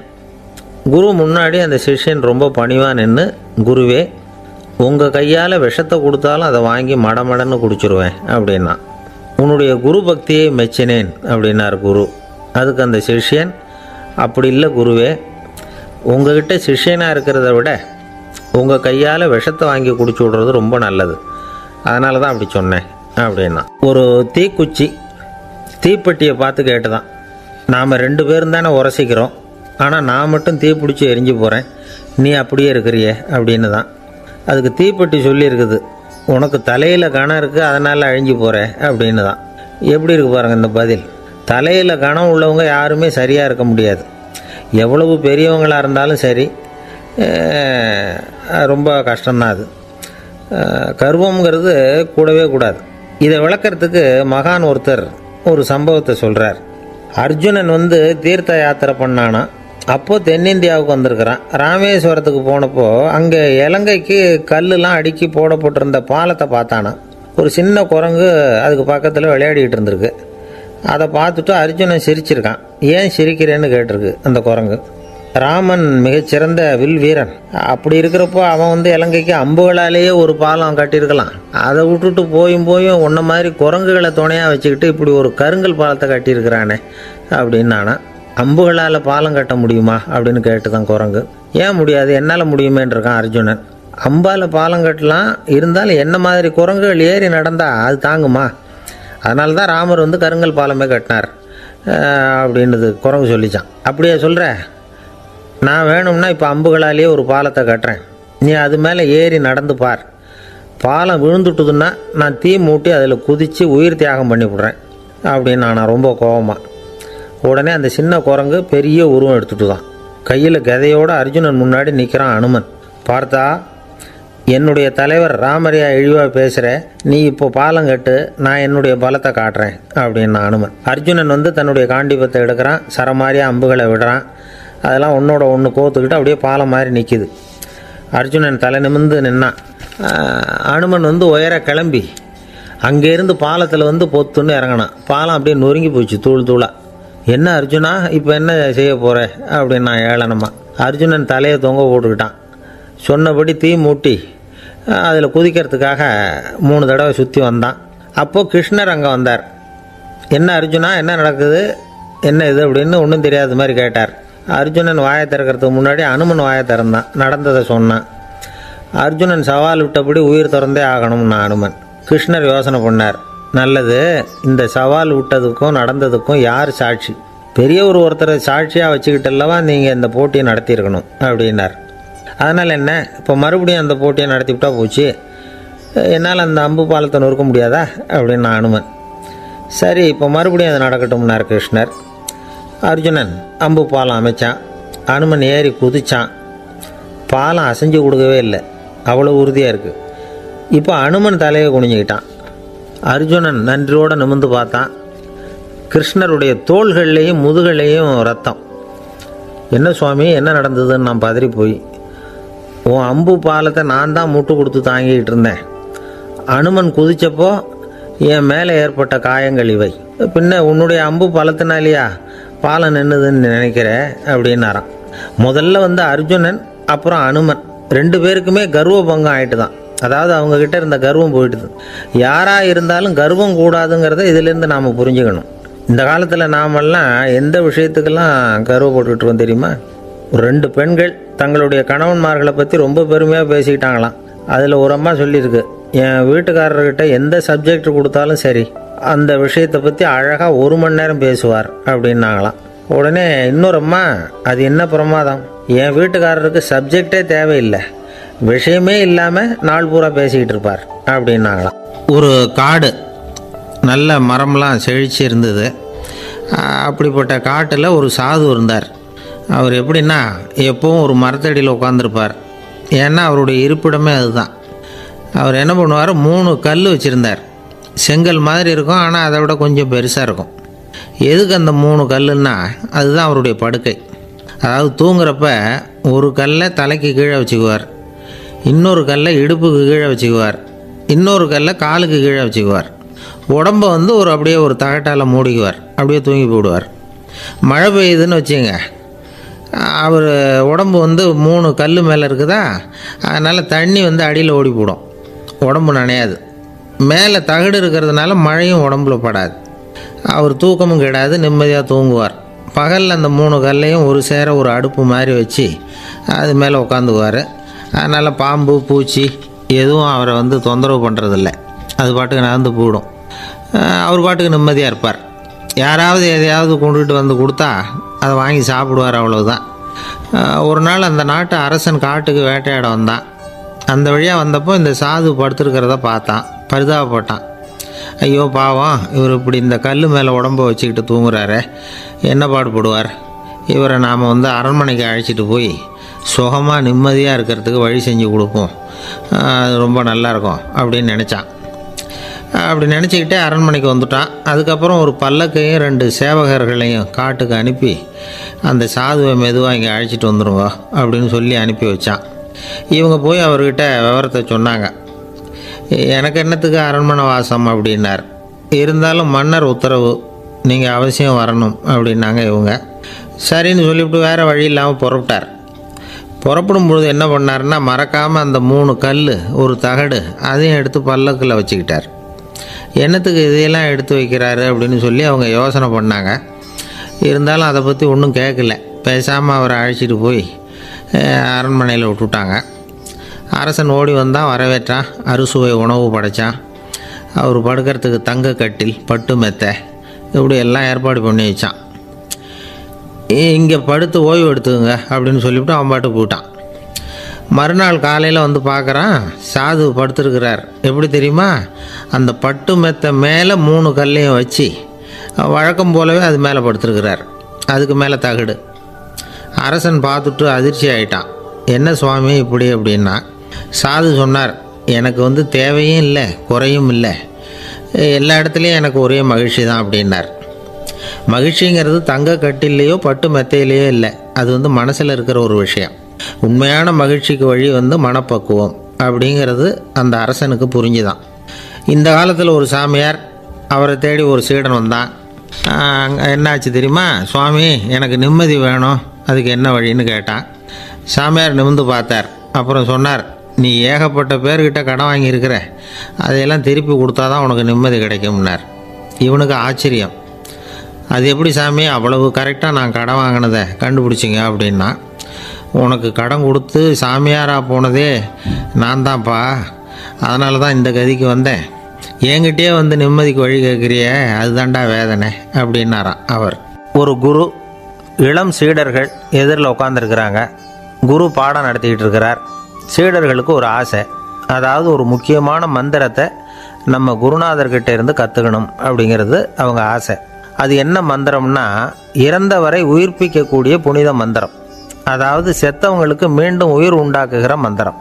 குருவே, தயவு பண்ணி அந்த மந்திரத்தை எங்களுக்கு உபதேசிக்கணும் அப்படின்னு கேட்டாங்க.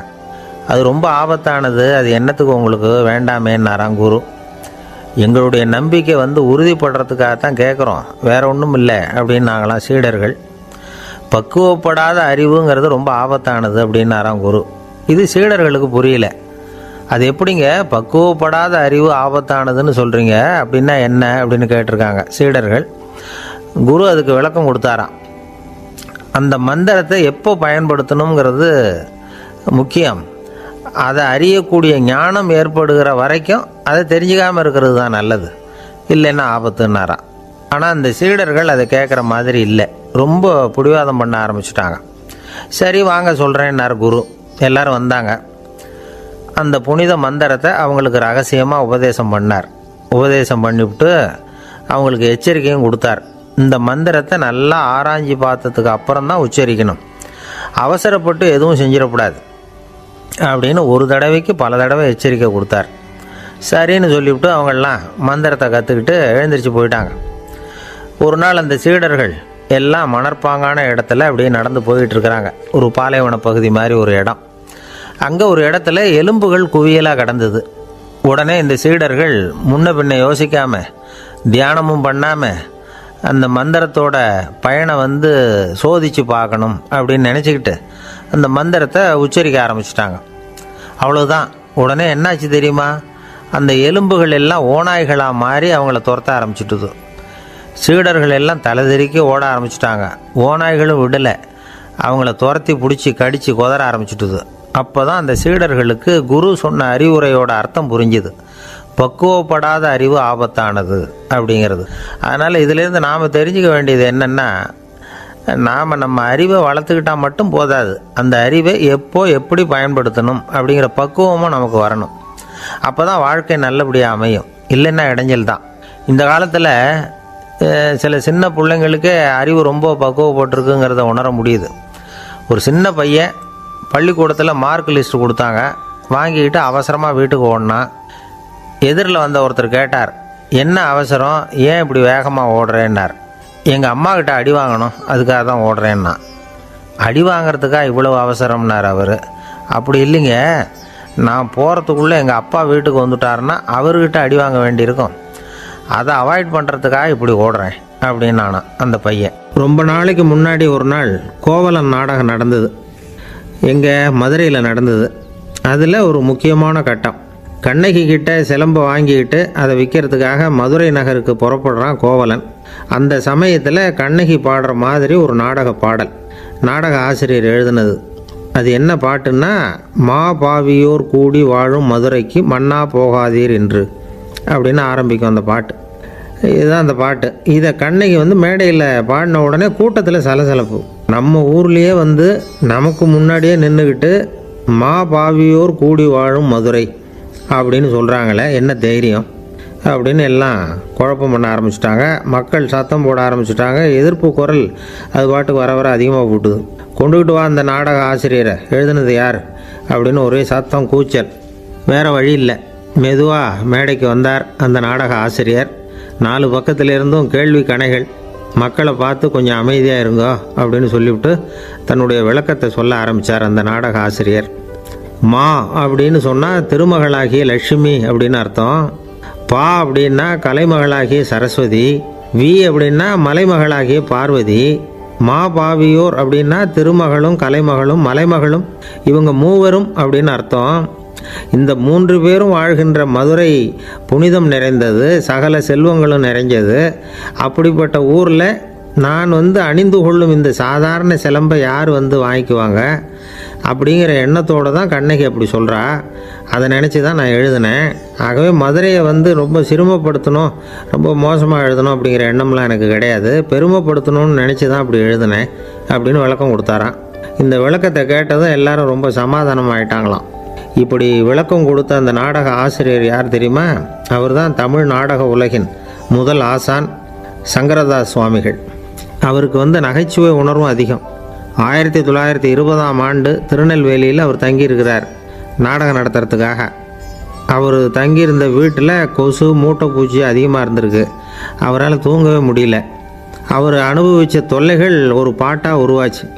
வேடிக்கையாக ஒரு பாட்டு எழுதினாராம். மூட்டையும் கொசுவும் ஒரு வீட்டிலே மீட்டிங் போட்டால் முன்னே நிற்க யாரால் முடியும்? கொசு மோகன ராகம் போல சத்தம் போட்டு முன்னே நின்று செய்திடும் யுத்தம். இதை மறுநாள் நாடகத்தில் கோமாளி வேஷம் போட்ட ஒரு சிறுவனை விட்டு பாட வச்சுருக்கார். எல்லாரும் சிரித்து ரசித்தாங்களாம். சங்கரதாஸ் சுவாமிகள் கல்யாணமே பண்ணிக்கல, துறவி மாதிரியே வாழ்ந்திருக்கார். தமிழ் நாடக கலைக்கு தன்னையே அர்ப்பணம் பண்ணிக்கிட்டவர் அவர். 1922 நவம்பர் மாதத்தில் ஒரு நாள் புதுச்சேரியில் அவர் வாழ்க்கை முடிஞ்சுது. அப்போ அவருக்கு வயசு 55. சங்கரதாஸ் சுவாமிகள் நாடக ஆசிரியர் மட்டும் இல்லை, மேடை நாடக இயக்குனர், தயாரிப்பாளர், அவரே ஒரு சிறந்த நடிகர். ஒரு தடவை சாவித்திரி நாடகத்தில் இவர் யமதர்மனா வேஷம் போட்டு நடிச்சிருக்கிறார். நாடகம் பார்த்துக்கிட்டு இருந்த கருவுற்ற ஒரு பெண்மணிக்கு பயத்தினால அங்கேயே குழந்தை பிறந்துட்டு தான். அந்த நிகழ்ச்சிக்கு அப்புறம் இவர் இந்த வேஷம் போடுறப்போலாம் ஜனங்களுக்கு முன்கூட்டியே எச்சரிக்கை கொடுக்க ஆரம்பிச்சிருவாராம். அதாவது அப்படி யாராவது பயப்படுறவங்க இருந்தால் கொஞ்சம் கண்ணை மூடிங்க அல்லது எழுந்திரிச்சு போடுங்கன்னு. நடிப்புன்னா அப்படிலாம் இருக்கணும். இந்த காலத்தில் நடிகர் ஒருத்தர் சொன்னார், சார் நான் இந்த நாடகத்தில் நடிக்கிறப்போ முகத்தில் நவரசங்களையும் காட்டி நடித்தேன், உணர்ச்சிகளை எல்லாம் நல்லா காட்டி நடித்தேன். அப்படி இருந்தும் ஜனங்கள் கல் எடுத்து மேடையில் வீசிவிட்டாங்க சார் அப்படின்னார். நாடகத்தில் உங்களுக்கு என்ன வேஷம் அப்படின்னு கேட்டாங்க. அது செத்து கிடக்கிற பணமாக நடித்தேன் சார் அப்படின்னார். என்னுடைய நண்பர் ஒருத்தர், அவருக்கு ஜாதகத்தில் நம்பிக்கை உண்டு. அவரே ஜோசியமெல்லாம் பார்ப்பார். என்ன சார் இந்த காலத்தில் இதையெல்லாம் நம்பிக்கிட்டு இருக்கீங்களேன்னு கேட்டால், உங்களுக்கு ஒன்றும் தெரியாது சார், இந்த உலகத்தில் ஒவ்வொருத்தரும் அவங்கவுங்க செய்கிற நல்லது கெட்டதுக்கு தகுந்த பலனை அனுபவிச்சே தேரணும்பார். அது மட்டும் இல்லை, ஒருத்தன் செத்துட்டா கூட அவன் செஞ்ச பாவ புண்ணியங்கள் கூடவே போயிட்டுருக்கோம்பார். அது எப்படி கூட போவோம் அப்படின்னு குதர்க்கமாக கேட்டால் அதுக்கு அவர் ஒரு கதை சொன்னார். அது ரொம்ப சுவாரஸ்யமாக இருந்தது. ஒரு ஊரில் ஒருத்தர் இருந்தாராம். அவர் ஜோசியம் பார்க்குறதுல ரொம்ப கெட்டிக்காரரு. ஒருத்தருடைய தலைமுடியை மட்டும் அவர்கிட்ட காட்டினா போதும், அதை மட்டும் பார்த்துட்டு அவருடைய ஜாதகத்தையே சொல்லிவிடுவாராம். அப்பேற்பட்ட திறமை. அந்த ஆள் ஒரு சமயம் கன்னியாகுமரி கடற்கரைக்கு போயிருந்துருக்கிறார். அங்கே கரை ஓரமாக ஒரு மண்டை ஓடு கிடந்திருக்கு. அதை எடுத்து பார்த்துருக்கிறார். அந்த மண்டை ஓட்டை வச்சுக்கிட்டே அதோட ஜாதகத்தை அலசியிருக்கிறார். இந்த மண்டை ஓட்டுக்கு உரிய ஆசாமி வாழ்க்கையில் ரொம்ப கஷ்டப்பட்டுருக்கிறான், நிறைய கஷ்டத்தை அனுபவிச்சிருக்கிறான், அது தாங்க முடியாமல் தான் கடலில் தற்கொலை பண்ணிகிட்ருக்கான் அப்படிங்கிறத அவர் கணிச்சுட்டார். இருந்தாலும் இந்த மண்டை ஓடு இன்னமும் அனுபவிக்க வேண்டியது பாக்கி இருக்குது அப்படிங்கிறதையும் அவர் உணர்றார். அது சரி, ஒருத்தன் உயிரோடு இருக்கிற வரைக்கும் தானே நல்லது கெட்டதை அனுபவிக்க முடியும். செத்ததுக்கு அப்புறமும் பாக்கி இருக்குன்னா அதை எப்படி அனுபவிக்கிறது? இந்த மண்டை ஓட்டுக்கு இன்னும் கொஞ்சம் பாக்கி இருக்குது அப்படிங்கிறது அவருக்கு புரிஞ்சதே தவிர அதோட அர்த்தம் என்னங்கிறது அவருக்கு சரியாக விளங்கலை. சரி, இதை இன்னும் கொஞ்சம் விவரமாக ஆராய்ச்சி பண்ணி பார்ப்போம் அப்படின்னு நினச்சிக்கிட்டு அதை தன்னுடைய வீட்டுக்கு எடுத்துகிட்டு போயிட்டார். அந்த மண்டை ஓட்டை ஒரு பொட்டியில் வச்சு பூட்டினார். தன்னுடைய தனி அறையில் அதை பத்திரமா வச்சுக்கிட்டார். தினமும் ராத்திரி ஆனதும் தன்னுடைய மனைவியை பார்த்து, நீ போய் பூஜை அறையில் தனியாக படுத்துக்கோ அப்படின்னு சொல்லிவிட்டு இவர் ராத்திரி 12 மணிக்கு பொட்டியை திறந்து பார்ப்பார். மண்டை ஓடு அப்படியே இருந்ததே தவிர இன்னும் கொஞ்சம் பாக்கி இருக்குங்கிறதுக்கு அர்த்தம் அவருக்கு விளங்கலை. அந்த மண்டை ஓட்டுக்கு இன்னும் என்ன பாக்கி இருக்க போகுது? இப்படியே ஒரு 10 நாள் போச்சு. அந்த வீட்டம்மாவுக்கு சந்தேகம் வந்துட்டுது. நம்ம வீட்டுக்காரர் நம்மளை தனியாக ஏன் தூங்க சொல்கிறார் அப்படிங்கிற சந்தேகம். உடனே பக்கத்து வீட்டு அம்மாக்கிட்ட விஷயத்தை சொல்லியிருக்கிறாங்க. அந்த அம்மா உடனே நீ கவலைப்படாத, நான் கண்டுபிடிச்சி சொல்கிறேன்னு சொல்லிவிட்டாங்களாம். அன்றைக்கி ராத்திரியே ஜன்னல் வழியாக எட்டி பார்த்துருக்குறாங்க. இந்த ஆள் மண்டை ஓட்டை கையில் வச்சுக்கிட்டு அதை திருப்பி திருப்பி அப்படியும் இப்படியும் பார்த்துக்கிட்டு இருந்தது தெரிஞ்சுட்டுது. மறுநாள் காலையில் அவரோட மனைவியை பார்த்தாங்க. ஏம்மா, உன் வீட்டுக்காரருக்கு நீ முதல் மனைவியா ரெண்டாவது மனைவியா அப்படின்னு கேட்டாங்க. எனக்கு தெரிஞ்ச வரைக்கும் நான் ஒருத்தி தான் அவருடைய மனைவின்னாங்க. அப்படி இல்லை, நீ அவருக்கு ரெண்டாவது மனைவி. முதல் மனைவியின் மண்டை ஓடு தான் அவர் கையில் இருக்குப்போ, அதை தான் அவர் தினமும் ராத்திரியில் எடுத்து பார்த்துக்கிட்டு இருக்கிறாரு அப்படின்னு விட்டாங்க அந்த அடுத்த வீட்டம்மா. அப்படியா விஷயம்னு சொல்லிவிட்டு கணவன் வீட்டில் இல்லாத நேரமாக பார்த்து அந்த மண்டை ஓட்டை எடுத்து கொண்டாந்து ஒரு உரலில் போட்டு உலக்கையால் குத்தி நொறுக்க ஆரம்பிச்சுட்டுது அந்த அம்மா. வெளியே போயிருந்த அந்த ஆள் அப்போ தான் உள்ளே நுழைஞ்சார். மண்டை ஓடு உலக்கைக்கிட்ட குத்து வாங்கிட்டு இருக்கு. அது அனுபவிக்க வேண்டியது இன்னும் கொஞ்சம் பாக்கி இருக்குது அப்படிங்கிறதுக்கான அர்த்தம் எனக்கு இப்போ தான் புரிஞ்சுதுன்னாராம் அவர். இந்த கதையிலேருந்து நாம் இன்னொரு நீதியையும் புரிஞ்சுக்கணும்.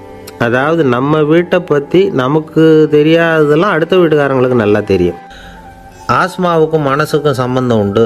தீர்வு காண முடியாத மன போராட்டங்கள் எல்லாத்துக்கும் அடுத்தவங்களையே சார்ந்து இருக்கிற மனநிலை, இதெல்லாம் ஆஸ்மாவினுடைய தீவிரத்தை வந்து அதிகப்படுத்திடும். பயம், இது எப்படின்னா என்ன நடக்குமோங்கிற பதற்ற நிலை, அப்புறம் இந்த பயம் இதெல்லாம் வந்து சுவாசித்தலை வந்து அதிகரிக்க செய்யுது இல்லையா? இதனால் இரத்தத்தின் காரத்தன்மை அதிகமாகி நோயின் தீவிரமும் அதிகமாகுது. மனப்போராட்டம், மனக்கவலை, மன இறுக்கம் இதெல்லாம் வந்து தோல் வியாதியை தூண்டி விடுதான். இது மாதிரி இன்னும் எவ்வளவோ இருக்குது. அதனால் இன்றைக்கி நமக்கு தேவை என்னென்னா மன வலிமை, மலர்ந்த முகம். இது ரெண்டும் இருந்துட்டுதுன்னா பலவிதமான நோய்கள் நம்மக்கிட்ட நெருங்கி வராது. டாக்டர், என்ன நெருங்காமல் இருக்கிறதுக்கு நான் ஒரு காரியம் பண்ணுறேன் அப்படின்னார் ஒருத்தர். அவர் என்ன அர்த்தத்தில் சொன்னார்னா, டாக்டர் வந்து அவரை நெருங்காமல் இருக்கிறதுக்கு அவர் ஒரு காரியம் பண்ணுறாராம். நண்பர்கிட்ட சொன்னார். நண்பர் கேட்டார், அது என்ன காரியம் பண்ணுற அப்படின்னு கேட்டார். தினம் ஒரு ஆப்பிள் பழம் சாப்பிட்றேன்னார் அவர். ஏன்னா ஆங்கிலத்தில் ஒரு பழமொழி சொல்லுவாங்கள்ல, an apple a day keeps doctor away அப்படிம்பாங்க. ஒரு ஆப்பிள் பழம் சாப்பிட்டா டாக்டர் விலகியே இருப்பார், டாக்டர்கிட்ட போக வேண்டிய அவசியம் இருக்காது அப்படிங்கிறதுக்காக அந்த பழமொழி சொல்கிறது. என்ன, நான் யாருமே நெருங்காமல் இருக்கிறதுக்கு நான் ஒரு காரியம் பண்ணுறேன்னார் இன்னொருத்தர். டாக்டர் நெருங்காமல் இருக்கிறதுக்கு ஆப்பிள் பழம் சாப்பிட்றேன்னார் அவர். என்னை யாருமே நெருங்காமல் இருக்கிறதுக்கு நான் ஒரு காரியம் பண்ணுறேன்னார் இன்னொருத்தர். அது என்னன்னு கேட்டோம். தினம் ஒரு பூண்டு சாப்பிட்றேன்னார். ஏ கார்லிக் எ டே கீப்ஸ் எவ்ரிபடி அவே அப்படின்னு அதுக்கு ஒரு புது விளக்கமும் கொடுத்தார். காசி மாநகரத்தை பிரம்மதத்தன் அப்படிங்கிற ராஜா ஆட்சி பண்ணிட்டு வந்தார். அவர் ஒவ்வொரு வருஷமும் ஒரு திருவிழா நடத்துறது வழக்கம். எல்லா தேசத்திலிருந்தும் எல்லா வகையான ஜனங்களும் அதில் வந்து கலந்துக்குவாங்க. ஒரு சமயம் அது மாதிரி விழா நடந்துக்கிட்டு இருந்தது. வைகுண்டத்திலேருந்து தேவலோகத்திலேருந்து நிறைய தேவகுமாரர்கள்லாம் காசி நகருக்கு அப்போது வந்திருந்தாங்க. அதில் முக்கியமாக ஒரு 4 தேவகுமாரர்கள். அந்த 4 பேரையும் சுற்றி ஏகப்பட்ட கூட்டம். அப்படி என்ன விசேஷம் அவங்கக்கிட்ட அப்படின்னா, மற்றவங்களை விட அவங்க முகம் அழகாக இருந்ததா அப்படி பார்த்தா அப்படியும் இல்லை. அவங்க அணிஞ்சிருந்த மலர் மாலைகள் தான் அதுக்கு காரணமாக. அந்த மலர்கள்லேருந்து அப்படி ஒரு அபூர்வமான நறுமணம். இதுக்கு முன்னாடி இப்படி ஒரு நறுமணத்தை அந்த ஊர் ஜனங்க அனுபவிச்சதே இல்லை. அதுதான் அந்த 4 பேரையும் சுற்றி கூட்டம். எல்லோரும் கேள்வி கேட்க ஆரம்பித்தாங்க. உடனே அந்த 4 தேவகுமாரர்களும் எல்லாருக்கும் தெரியும்படியாக வானத்தில் எழும்பி கொஞ்சம் உயரமாக நின்றுக்கிட்டாங்க. கீழே நின்றுக்கிட்டு இருந்த அரசன்லேருந்து ஆண்டி வரைக்கும் ஒருத்தர் பாக்கி இல்லாமல் ஒரே குரலில் எல்லாரும் அவங்கள பார்த்து, எங்களுக்கும் இது மாதிரி மாலையை போட்டுக்கணும்னு ஆசையாக இருக்குது, அதுக்கு நீங்கள் தான் அருள் பண்ணணும் அப்படின்னு கேட்டுக்கிட்டாங்க. மாலை போட்டுக்கிறதுனா எல்லாருக்கும் ஆசையாக தானே இருக்கும். அந்த 4 தேவகுமாரர்களில் ஒருத்தர் புத்தர் பிரான். அவர் சொன்னார், பூலோகவாசிகளே, நான் சொல்கிறத கொஞ்சம் பொறுமையாக கேளுங்க. கக்காரு அப்படிங்கிற கற்பக விருஷத்தின் மலர்களால் தொடுக்கப்பட்டது இந்த மாலை. இதுக்கு நிறைய சக்தி உண்டு. எந்த காலமும் இது வாடாது, வாசனையும் குறையாது. ஆனால் இதை அணிந்து கொள்றதுக்கு சில தகுதிகள் தேவை அப்படின்னார். என்ன தகுதி அது சொல்லுங்களேன் அப்படின்னு ஏக காலத்தில் எல்லாரும் சத்தம் போட்டாங்க. தீய இயல்புகள் உள்ளவங்க, இழிந்த சிந்தனை, இழிந்த செயல் உள்ளவங்க இந்த மாலையை அணிய முடியாது அப்படின்னார். அவ்வளோதான். கூட்டத்தில் சத்தம் போட்டவங்கள்லாம் மெதுவாக அப்படி அடங்க ஆரம்பிச்சிட்டாங்க. இன்னொரு தேவகுமாரன் சொன்னார், அடுத்தவங்க பொருளை அபகரிக்காதவன், அடுத்தவங்களுக்கு கெடுதல் பண்ணக்கூடிய பொய் பேசாதவன், பேராசையினால் கெட்ட வழியில் பொருள் ஈட்ட நினைக்காதவன் இந்த மாலையை போட்டுக்கலாம் அப்படின்னார். கூட்டத்திலேருந்து யாரும் முன்னுக்கு வரல. ஒரே ஒரு ராஜகுரு மட்டும் கொஞ்சம் முன்னாடி வந்தார். பெரியவர், படித்தவர் அவர். எனக்கு தகுதி இருக்குது அந்த மாலையை போட்டுக்கிறதுக்கு அப்படின்னார். வேறு ஒன்றும் இல்லை, பொய் சொல்லியாவது அந்த மாலையை வாங்கிக்குவோமே அப்படின்னு முடிவு பண்ணிட்டார் அவர். அவ்வளோதான், மாலையை வாங்கிட்டார். அடுத்த தேவகுமாரன் பேசினார். யாருக்கு திடமான அறிவும் மனமும் இருக்குதோ, யாருக்கு நல்ல காரியங்களில் அசையாத ஈடுபாடு இருக்குதோ, நல்ல அரிய பொருள்களை தனியாக தான் மட்டும் அனுபவிக்க விரும்பாதவர் யாரோ அவர் முன்னாடி வந்து இந்த மாலையை வாங்கிக்கலாம் அப்படின்னார். அந்த தகுதியும் எனக்கு இருக்குன்னார் ராஜகுரு. மாலையை வாங்கி போட்டுக்கிட்டார். இன்னொரு ராஜகுமாரன் பேச ஆரம்பித்தார். அறநெறியில் செல்வம் சேர்க்கணும், ஆடம்பர பொருள்களுக்கு அடிமையாகக்கூடாது, வெற்றி அடைஞ்சாலும் கர்வம் வரக்கூடாது, அப்படிப்பட்டவங்க இந்த மாலையை போட்டுக்கலாம்னார். துணிஞ்சு பொய் சொல்லி அதையும் வாங்கி கழுத்தில் போட்டுக்கிட்டார் இந்த ராஜகுரு. இன்னொரு ராஜகுமாரன் சொன்னார். சான்றோர்களை நிந்திக்காதவங்க, புறம் பேசாதவங்க இந்த மாலையை போட்டுக்கலாம்னார். அதையும் வாங்கி போட்டுக்கிட்டார். திருவிழா முடிஞ்சுது, எல்லோரும் திரும்பி போயிட்டாங்க. மறுநாள் ராஜகுரு 4 மாலைகளையும் போட்டுக்கிட்டு ராஜசபைக்கு வரார். வந்தவர் ரொம்ப அவஸ்தையோடு வர்றார். மாலையெல்லாம் வாடி போயிட்டுது, வாசனை எதுவும் கிடையாது. அது மட்டும் இல்லை, அவருக்கு கடுமையான தலைவலி வேறு வந்துட்டுது. துடிச்சு போயிட்டார். மாலையை கழட்டவும் முடியல. ஜனங்கள்லாம் அவரை பார்த்து சிரிக்க ஆரம்பிச்சிட்டாங்க. என்னத்துக்கு ஆசைப்படணும், ஏன் இப்படி கஷ்டப்படணும் அப்படின்னு. ராஜா பார்த்தார். மறுபடியும் விழாவுக்கு ஏற்பாடு பண்ணினார். தேவகுமாரர்கள்லாம் வந்தாங்க. ராஜகுரு வந்தார். மக்கள் முன்னிலையில் அவங்க காலில் விழுந்தார், மன்னிப்பு கேட்டுக்கிட்டார். இந்த மாலையை போட்டுக்கிற தகுதி எனக்கு இல்லை. தகுதி இல்லாத ஒருத்தன் தகாத தகுதியை பொய் மூலம் பெறணும்னு ஆசைப்படுறாங்களே, அவங்களுக்கெல்லாம் என்னுடைய தண்டனை ஒரு எச்சரிக்கையாக இருக்கட்டும்னார். அதுக்கப்புறம் தேவகுமாரர்கள் அவர் கழுத்தில் இருக்கிற மாலையை கழட்டினாங்களாம். அந்த மாலைகளும் பழையபடி மனம் கொடுக்க ஆரம்பிச்சுட்டு தான். இதுலேருந்து நாம் தெரிஞ்சுக்க வேண்டியது என்னென்னா, நமக்கு தகுதி இல்லாத ஒரு கௌரவம் நம்மக்கிட்ட தானாக வந்தால் கூட அதை வந்து தவிர்த்து விடுறது தான் நல்லது. அதுதான் புத்திசாலித்தனம். ஒருத்தர் வந்தார். சார், எங்கள் இலக்கிய மன்ற விழாவுக்கு நீங்கள் வந்து தலைமை தாங்கணும்னார். உடனே இவர் சொன்னார், பேச்சாளர், சார் இலக்கியத்தை பற்றி பேசுகிற தகுதி எனக்கு இல்லையே அப்படின்னார். உடனே அவர் கூப்பிட வந்தவர் சொன்னார், அந்த தகுதி உங்களுக்கு இல்லைங்கிறது எங்களுக்கும் தெரியும் சார், அதனால தான் உங்களை தலைமை தாங்க கூப்பிட்றேன் அப்படின்னார். அது சரி, தலைமைன்னா அதுக்கு இவர் என்ன தான் அர்த்தம் பண்ணுறாருன்னு தெரியல. ஒரே ஒரு ஊரில் ஒரு ராஜா இருந்தார்.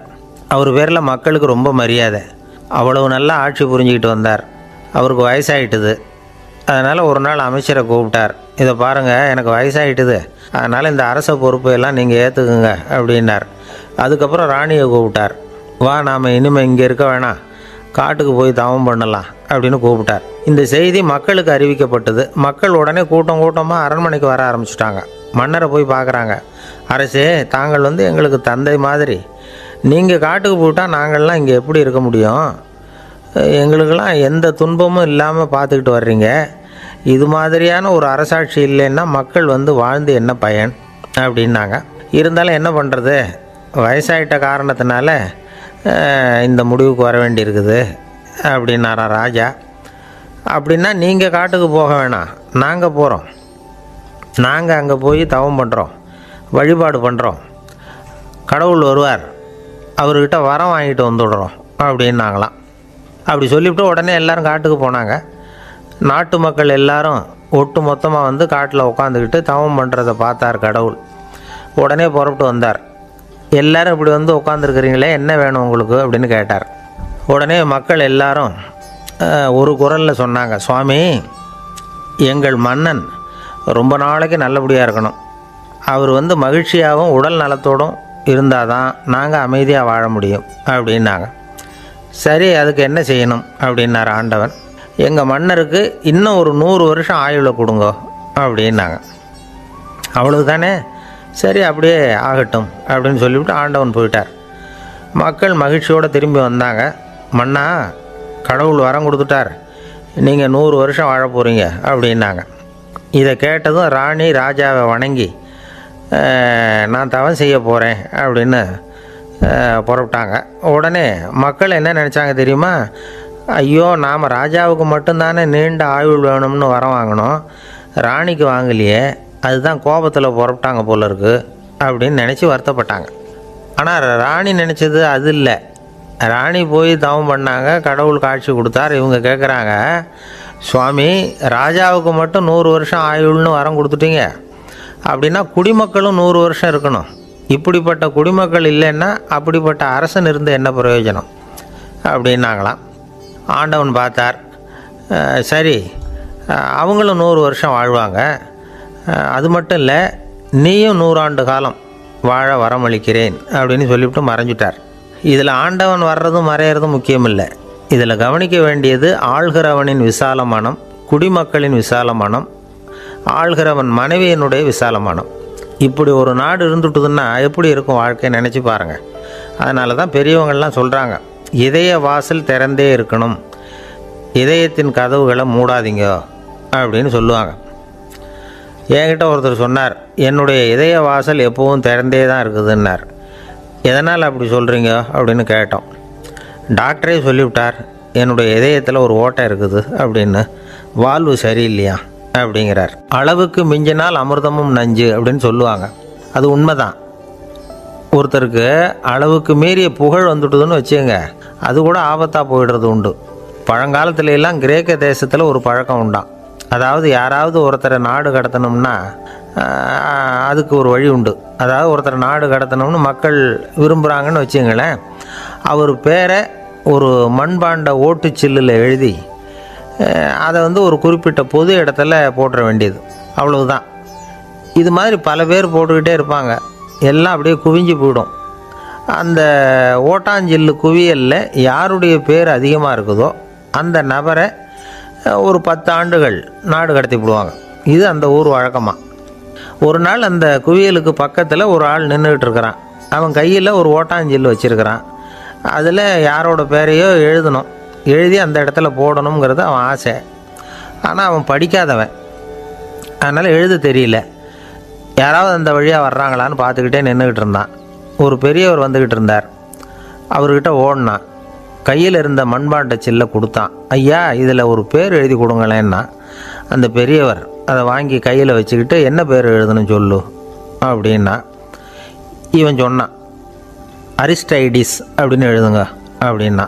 இதை கேட்டதும் அந்த பெரியவருக்கு அதிர்ச்சி. ஏன்னா அவர் தான் அரிஸ்டைடிஸ், தத்துவ மேதை அரிஸ்டைடிஸ் அவர். இருந்தாலும் நான் தான் அதுங்கிறத காட்டிக்காமல் அந்த ஆளுக்கிட்ட கேட்டார், அது சரிப்பா, அரிஸ்டைடிஸுங்கிற பேரை எழுத சொல்கிற, அவர் உனக்கு என்ன கெடுதல் பண்ணார், அவர் பேரை இதில் எழுத சொல்கிறியே அப்படின்னு கேட்டிருக்கார். அதுக்கு இவன் சொன்னானா, அவர் எனக்கு எந்த கெடுதலும் பண்ணலை, அவரை நான் பார்த்தது கூட இல்லை அப்படின்ட்டுருக்கான். அப்புறம் எதுக்காக அவரை நாடு கடத்தணும்னு நீ ஆசைப்படுற அப்படின்னு கேட்டிருக்கார். இப்போ அந்த ஆள் சொல்கிறான், அரிஸ்டைடஸை பற்றி எல்லாரும் பேசுகிறாங்க, அவர் ரொம்ப நல்லவர், அவர் ஒரு பெரிய அறிவாளிங்கிறாங்க, அவர் ஒரு பெரிய வள்ளல், பேரறிஞர், இப்படி எல்லாரும் சொல்கிறத கேட்டு கேட்டு எனக்கு ரொம்ப அலுத்து போயிட்டுது, அதனால தான் வெறுப்பாயிட்டேன் அப்படின்னு நானும். இதிலேருந்து என்ன தெரியுது, நாம் நல்லவனாக இருக்கிறதுல ஒன்றும் இடைஞ்சல் இல்லை. ஆனால் நம்மளை நல்லவன் எல்லாரும் சொல்ல ஆரம்பிச்சிட்டாங்கன்னு வச்சுக்கோங்க, அப்போ இடைஞ்சல் ஆரம்பம்னு அர்த்தம். எதுவுமே அளவுக்கு மிஞ்சி போகாமல் பார்த்துக்க வேண்டியது ரொம்ப அவசியம். அளவுக்கு அதிகமாக ஆசைப்படாதவங்களில் ஆப்ரஹாம் லிங்கனும் ஒருத்தரான். அவர் ஒரு தடவை தன்னுடைய நண்பர்கள்கிட்ட பேசிக்கிட்டு இருந்தாராம். ஒருத்தர் கேட்டிருக்கார், ஒரு மனுஷனுக்கு கால்கள் எவ்வளோ உயரம் இருக்கணும் அப்படின்னு கேட்டாராம். இதுக்கு ஆப்ரஹாம் லிங்கன் சொன்னாராம், அது என்ன, இடுப்புலேருந்து தரையை தொடுற அளவுக்கு உயரம் இருந்தால் போதும் அப்படின்னாராம். ஒரு ஜென் துறவி, அவருக்கு ரொம்ப வயசாகிட்டுது, கடைசி காலம். நண்பர்களெல்லாம் கூப்பிட்டார். நண்பர்களே, நான் வித்தியாசமான முறையில் சாகணும்னு ஆசைப்படுறேன், அதுக்கு ஏதாவது யோசனை சொல்லுங்களேன் அப்படின்னு கேட்டாராம். நண்பர்கள் சிரித்தாங்க. என்ன பேச்சு பேசுகிறீங்க, சாவறதுங்கிறது என்ன விளையாட்டு கத்தனமான காரியமா அப்படின்னு கேட்டிருக்காங்க. அந்த துறவி கொஞ்ச நேரம் யோசனை பண்ணார். அப்புறம் கேட்டாராம், இது வரைக்கும் யாராவது நடந்துக்கிட்டே இறந்துருக்குறாங்களா அப்படின்னாராம். எல்லாரும் இல்லைன்னாங்களாம். ஒருத்தர் மட்டும் சொல்லியிருக்கார், அப்படியும் ஒருத்தர் இறந்துருக்கிறதாக ஒரு கதையில் படிச்சிருக்கிறேன், ஒரு ஞானியால் தான் அப்படியெல்லாம் செய்ய முடியும் அப்படின்னு அவர் சொன்னாராம். சரி, அப்படின்னா அந்த முறை நமக்கு வேணாம், நின்றுக்கிட்டே யாராவது உயிரை விட்டுருக்காங்களா அப்படின்னு விசாரித்தாராம். அப்படியும் ஒருத்தர் இறந்துருக்கிறார் அப்படின்னாங்களாம். மறுபடியும் அந்த துறவி யோசனை பண்ணியிருக்கிறார், ஏதாவது வித்தியாசமான முறையில் நாம் போகணும் அப்படிங்கிறது அவருடைய விருப்பம். மனிதன் எப்படி வாழ்கிறானோ அப்படி இறப்பது தான் நல்லது. சரி, யாராவது தலைகீழாக யோகம் செய்யும் நிலையில் இறந்துருக்கிறாங்களா அப்படின்னு விசாரித்தாராம். நண்பர்கள் சிரித்தாங்க. தலைகீழாக நின்னபடி இறந்ததாக நாங்கள் கேள்விப்பட்டதே இல்லை, அது முடியாத காரியம் அப்படின்ட்டுருக்காங்க. இப்போ அந்த துறவிக்கு திடீர்னு உற்சாகம் வந்துட்டுது. உடனே எழுந்திரிச்சார், தலைகீழாக நின்னார், அப்படியே உயிரை விட்டுட்டார். அவ்வளோதான். அந்த மடாலயத்தில் ஒரே குழப்பம். எப்படி அவரை கீழே இறக்கி படுக்க வைக்கிறது அப்படின்னு புரியல. இப்படி உயிர் விடுறதை பற்றி அவங்க இது வரைக்கும் கேள்விப்பட்டதும் இல்லை. உண்மையிலேயே இவர் இறந்து தான் போனாராங்கிறதும் தெரியல. சோதித்து பார்த்தாங்க. இதய துடிப்பு, நாடி துடிப்பு எல்லாம் நின்று போயிருந்தது. இவர் எப்பவும் இப்படி தான், என்ன பண்ணுறது இப்போது அப்படின்னு சொல்லி எல்லோரும் குழம்பிக்கிட்டு இருக்கிற சமயத்தில் ஒரு பெரிய ஒரு யோசனை சொன்னார். இந்த துறவியோட மூத்த சகோதரி பக்கத்து மடாலயத்தில் இருக்கிறாங்க, அவங்கள இங்கே அழைச்சிட்டு வந்தால் ஏதாவது வழி கிடைக்கும் அப்படின்னார். அந்த அம்மாவுக்கு 90 வயசு. அழைச்சிட்டு வந்தாங்க. ஒரு குச்சியை ஊன்றிக்கிட்டு அப்படியே மெதுவாக நடந்து வந்தாங்க. தம்பி தலைகீழாக நின்று உயிர் விட்டு இறக்கிறத பார்த்தாங்க. தம்பின்னு கூப்பிட்டு பார்த்தாங்க, ஒன்றும் காணோம். உடனே என்ன பண்ணாங்க, தன்னுடைய கைத்தடியால் தம்பியோட உடலை ஒரு தட்டு தட்டினாங்க. ஏப்பா, சாகிறப்பவும் உன்னுடைய குறும்புத்தனத்தை விடலையா? இப்படியாடா சாகிறது, ஒழுங்காக செத்து தொலை அப்படின்னாங்களாம். அவ்வளவுதான். உடனே அந்த துறவி திரும்பி நேராக நின்னார். அக்கா கோவப்படாத, நான் ஒழுங்காக சாகிறேன், எப்படி செத்தா என்ன, எல்லாம் எனக்கு ஒன்று தான் அப்படின்னு சொல்லிவிட்டு அப்படியே தரையில் படுத்து உயிரை விட்டாராம். அதுக்கப்புறம் அந்த அம்மா கோலை கையில் எடுத்துக்கிட்டு அப்படியே திரும்பி கூட பார்க்காம அவங்க பாட்டுக்கு போயிட்டாங்களாம். மரணத்தை ஒரு விளையாட்டாக ஆக்கிய அந்த துறவிக்கு வாழ்க்கையே ஒரு விளையாட்டாக தான் இருந்திருக்குது. எந்த நோக்கமும் இல்லாமல் செயல்படுறதுன்னா என்னங்கிறதும் அவருக்கு தெரிஞ்சிருக்குது. பயனை எதிர்பார்க்காமல் பணி செய்து வாழ்ந்து மறைந்த மகான் அவர். தம்முடைய தொழிலை விளையாட்டு போல் செய்ய தெரிஞ்சவருக்கு வாழ்க்கையே ஒரு விளையாட்டாக மாறிடும். எல்லாமே விளையாட்டாகி விடுகிற போது மரணமும் விளையாட்டாகிவிடும் அப்படிங்கிறது தான் அந்த தத்துவம். ஆனால் அதுக்கு முன்னாடி உங்களுக்குள்ளே இருக்கிற உண்மையான நடிகனை நீங்கள் அடையாளம் கண்டுபிடிக்கணும். நீங்கள் நடிக்க வேண்டியதே இல்லை, நீங்கள் ஏற்கனவே நடிச்சுக்கிட்டு தான் இருக்கிறீங்க. நீங்கள் இந்த உண்மையை தெரிஞ்சுக்கணும், அவ்வளவுதான். இதுதான் ஞானிகளுடைய கருத்து. நீங்கள் தெருவில் நடந்து போயிட்டுருக்கிறீங்க, எதிரில் வர்றவர் உங்களை பார்த்து எப்படி இருக்கிறீங்கன்னு கேட்குறார். நல்லா இருக்கிறேங்கிறீங்க. உண்மையிலேயே நாம் நல்லா இருக்க மாட்டோம், ஏதாவது உடம்புல கோளாறு இருக்கும். ஆனால் அப்படி சொல்லுவோம், நல்லா இருக்கிறேன் அப்படின்னு. அது நடிப்பு தானே. உங்களை சந்தித்ததில் ரொம்ப மகிழ்ச்சி அப்படின்னு சொல்கிறோம். உடனே கொஞ்சம் நிதானமாக யோசித்து பாருங்கள், உண்மையிலேயே உங்கள் மனசு மகிழ்ச்சி அடைஞ்சுட்டுதா? அது நடிப்பு தானே. வாழ்க்கையை சரியாக புரிஞ்சுக்கிட்டால் எல்லாமே நடிப்புங்கிறது புரியும். கல்யாண பத்திரிக்கை அனுப்பியிருந்தேனே, ஏன்டா வரலன்னு கேட்டான் ஒருத்தன். வந்திருந்தேனே அப்படின்னானா இவன். டேய், ஏன்டா போய் சொல்கிற, நான் பத்திரிக்கையே உனக்கு அனுப்பலையே அப்படின்ட்டுருக்கான் அவன். அதுக்கு இவன் சொன்னானா, பத்திரிக்கை அனுப்புனேன்னு நீ போய் சொல்கிறப்போ கல்யாணத்துக்கு வந்தேன்னு நான் போய் சொல்லக்கூடாதா அப்படின்னானா. ஒரு பெரிய பியானோ கலைஞர் வியன்னாவில் இருந்தார். ரொம்ப புகழ்பெற்ற இசை கலைஞர் அவர். இங்கிலாந்து மகாராணி விக்டோரியா அவருடைய சங்கீதத்தை கேட்கணும்னு ஆசைப்பட்டாங்க. அவரை அரண்மனைக்கு கூப்பிட்டாங்களாம். பியானோ வாசிக்க சொல்லி கேட்டாங்களாம். இவரும் ரொம்ப பிரமாதமாக வாய்ச்சி காட்டியிருக்கார். உடனே பாராட்டி பரிசுகள்லாம் கொடுத்து அனுப்புனாங்களாம். அந்த இசையை கேட்குறதுல அரசிக்கு ரொம்பவும் ஆர்வம் உண்டு. அதனால் அதுக்கப்புறமும் அந்த கலைஞர் அடிக்கடி அரண்மனைக்கு வர வேண்டிய அவசியம் ஏற்பட்டது. ஏன்னா அரசி கூப்பிட ஆரம்பித்தாங்க. இவர் போகணும், அங்கே இசை நிகழ்ச்சி நடத்தணும். இவர் அங்கே பாடி வாசிக்கிறது உண்டு. ஒரு தடவை மகாராணி அவரை பார்த்து, உங்கள் நாட்டு தேசிய கீதம் பாடுங்களேன் அப்படின்னு கேட்டாங்களாம். உடனே அவர் தன்னுடைய நாடான ஆஸ்திரியாவின் தேசிய கீதத்தை பாடியிருக்கிறார். அவர் பாட ஆரம்பித்த உடனே மகாராணி எழுந்திரிச்சு நின்னாங்களாம். அதுக்கு மரியாதை செலுத்துகிற நோக்கத்தோடு பாட்டு முடிகிற வரைக்கும் அப்படியே நின்றுக்கிட்டு இருந்தாங்களாம். இதுதான் அந்த அரசியினுடைய பெருந்தன்மை. அதாவது நாட்டுப்பற்றுங்கிறது அந்த அளவுக்கு அப்படி இருக்கணும். இப்படி ஒரு அரசியே நம்ம நாட்டு தேசிய கீதத்துக்கு எழுந்திரிச்சு நின்று மரியாதை செலுத்துகிறாங்க அப்படிங்கிறத புரிஞ்சிக்கும் பொழுது அந்த முதிய கலைஞரின் மகிழ்ச்சிக்கு அளவே இல்லையாம். அதுக்கப்புறம் அந்த பியானோ கலைஞர் ஒரு நாள் தன்னுடைய நண்பர் ஒருத்தர்கிட்ட பேசிக்கிட்டு இருந்தாராம். அப்போ சொன்னாராம், மகாராணியார் எனக்கு எவ்வளவோ பரிசுகள்லாம் கொடுத்துருக்குறாங்க. ஒரு தடவை எனக்கு வைரக்கல் பதித்த அணி ஒன்றை கூட பரிசாக கொடுத்தாங்க. ஆனால் அதை விட உயர்ந்த விலை மதிக்க முடியாத அணி என்ன தெரியுமா? நான் என்னுடைய நாட்டு தேசிய கீதத்தை நான் பாடுறப்போ அவங்க எழுந்திரிச்சு நின்று மரியாதை செலுத்தினாங்களே, அதுதான் எனக்கு கிடைச்ச மிகப்பெரிய பரிசு அப்படின்னாராம். எனக்கு தெரிஞ்ச சங்கீத வித்வான் ஒருத்தர் இருக்கார். சமீபத்தில் ஒரு நாள் அவரை பார்த்தேன். எப்படி போயிட்டுருக்கு உங்கள் தொழில் அப்படின்னு கேட்டேன். ரொம்பவும் வித்தியாசமாக போயிட்டுருக்குங்க அப்படின்னார். என்ன சொல்கிறீங்க அப்படின்னேன். முன்னாடியெல்லாம் நான் பாடினா எதிரில் இருக்கிறவங்க தான் எழுந்திரிச்சு போயிட்டு இருந்தாங்க.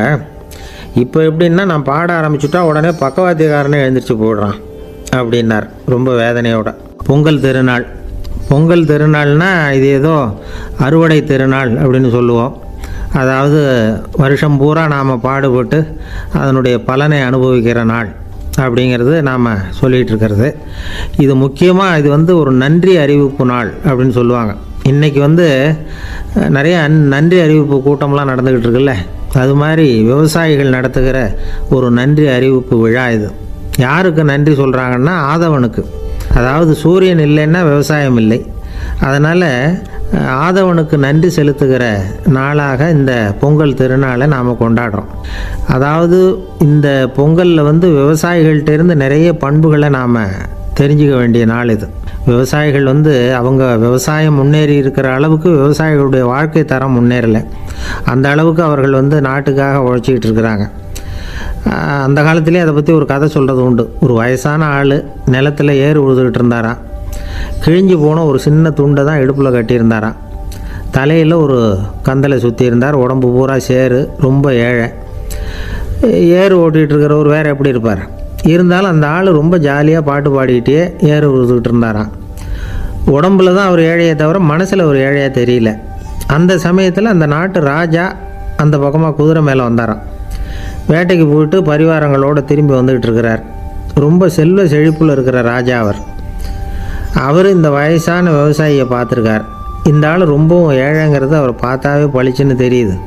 கட்டிக்கிறதுக்கு நல்ல துணி இல்லை, உடம்போ இழைச்சி போயிருக்குது, வயிறு முதுகில் போய் ஒட்டிக்கிட்டு இருக்கு, கண்ணு குழி விழுந்து போயிருக்குது. ஆனாலும் முகத்தை பார்த்தா சந்தோஷமாக இருக்கிற மாதிரி இருக்குது. இவ்வளோ உற்சாகமாக பாடிக்கிட்டு இருக்கிறாரே அப்படின்னு ஆச்சரியமாக நினச்சி பார்த்தார் அந்த ராஜா. சரி, அவர்கிட்ட கொஞ்சம் பேச்சு கொடுத்து பார்க்கலாம் அப்படின்னு முடிவு பண்ணார். ஐயா பெரியவரே, இப்படி கொஞ்சம் வர முடியுமான்னாராம். பொழுது போகிறதுக்குள்ளே நான் இந்த வயல் பூரா உழவு ஓட்டி ஆகணும், அதனால் பேசுகிறதுக்கு நேரம் இல்லை அப்படின்னாராம் அந்த பெரியவர். என்ன அவ்வளவு அவசரமாக? மீதி இருந்தால் நாளைக்கு உழுதக்கூடாதா? அது சரி, உனக்கு எத்தனை ஏக்கர் நிலம் இருக்குது அப்படின்னு விசாரிச்சிருக்கார் ராஜா. எனக்குன்னு சொந்தமாக உள்ளங்கை அளவு கூட நிலம் கிடையாது. இது எங்கள் முதலாளியோட நிலம். இதை பூராவும் உழுது முடித்தாதான் அவர் கூலி கொடுப்பார். நான் கூலிக்கு உழுதுகிட்டு இருக்கிறேன். உங்ககிட்ட பேசிக்கிட்டு இருந்தால் அவருக்கு துரோகம் பண்ணது மாதிரி ஆகிடும் அப்படின்னாராம். ராஜா குதிரையை விட்டு கீழே இறங்கினார். வரப்பில் நடந்து அந்த பெரியவர்கிட்டே போனாராம். சரி, ஒரு நாள் பூரா உழுதா உனக்கு எவ்வளவு கூலின்னு கேட்டிருக்கார். 8 அணா கூலி கிடைக்கும்னாராம் அவர். இது ரொம்ப காலத்துக்கு முன்னாடி நடந்த ஒரு சம்பவங்கிறதுனால அப்போ 8 அணா கூலிங்கிறது ரொம்ப பெருசு. இருந்தாலும் அதுவும் அந்த ராஜாவுக்கு பெரிய கூலியாக தெரியல. இவ்வளவு தானா, இதை வச்சுக்கிட்டு நீ எப்படி காலம் தள்ளுற அப்படின்னாராம். ஒன்றும் கவலை இல்லை அப்படின்னாராம் அவர். ராஜாவுக்கு ரொம்ப ஆச்சரியமாக போச்சு. 8 அணா கூலி வாங்குகிற இந்த ஆள் கவலை இல்லாமல் இருக்கிறார், ஏராளமான வசதியோடு இருக்கிறன்னா கவலை இல்லாமல் வாழ முடியலையே அப்படின்னு நினச்சி பார்த்துருக்கார். அது சரி, 8 அணாவில் எப்படி குடும்பம் நடத்துகிற அப்படின்னு கேட்டாராம்.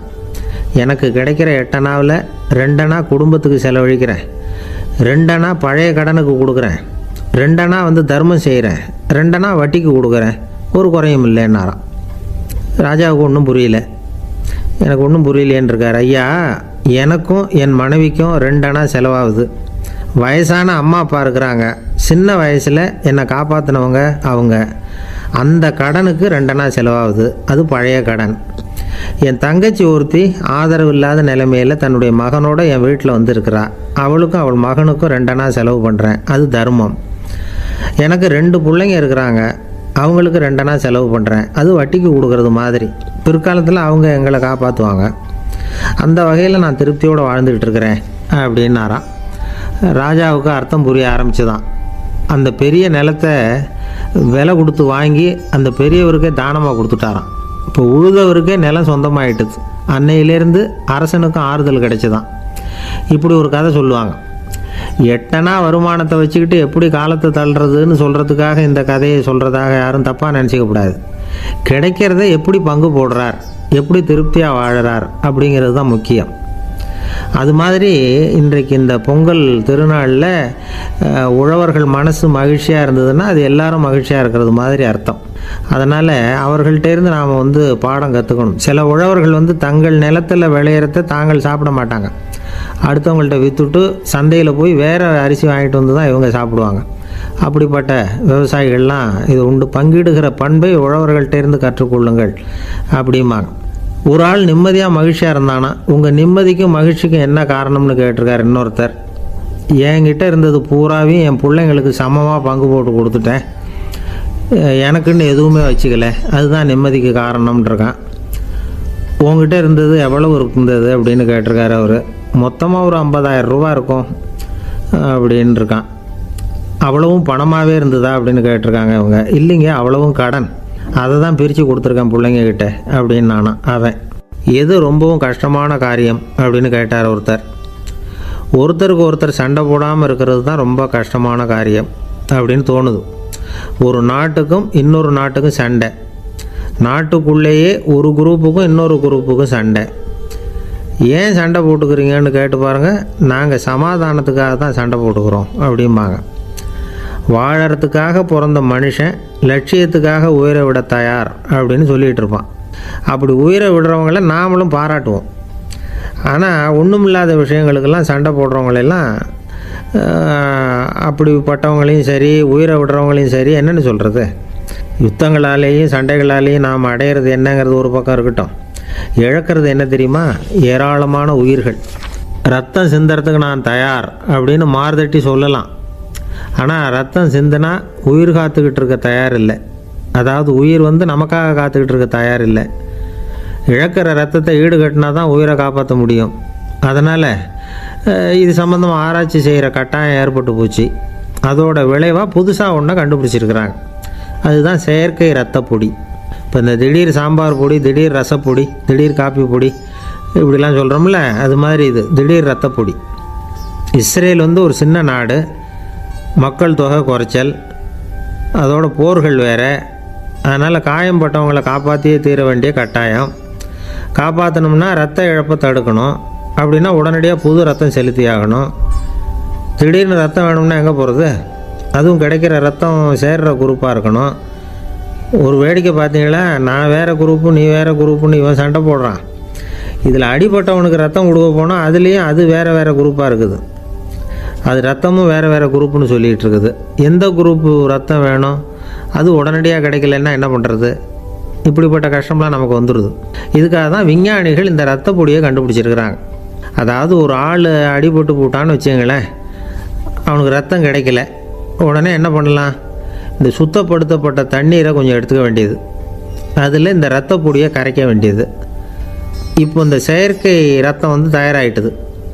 இதை அந்த ஆள் உடம்புல ஏற்றி விட்டுற வேண்டியது. இயற்கையாக நம்ம உடம்பில் இருக்கிற ரத்தம் என்னென்ன வேலை செய்யுதோ அதே வேலையை இதுவும் செய்யும். அதாவது ஆக்சிஜனை உடம்புல எல்லா இடத்துக்கும் எடுத்துகிட்டு போகுது. அந்த வேலையை இந்த செயற்கை ரத்தமும் செஞ்சுடுது. ஆனால் ஒரு விஷயம், இந்த செயற்கை ரத்தம் ஒரு அவசரத்துக்கு தான் உபயோகப்படுத்தலாம், ஒரு முதல் உதவி மாதிரி. அதை அப்படியே நிரந்தரமாக விட்டுற முடியாது. பின்னாடி தேவையான குரூப்பு உண்மையான ரத்தம் கிடைச்ச உடனே அதை செலுத்திக்கணும். உண்மையான ரத்தத்தை 20லேருந்து 40 நாள் வரைக்கும் தான் பாதுகாக்க முடியும். அதுவும் குளிர்பதன பெட்டியில். அதுக்குள்ளே உபயோகப்படுத்தலைன்னா அது வீணாக போயிடும்.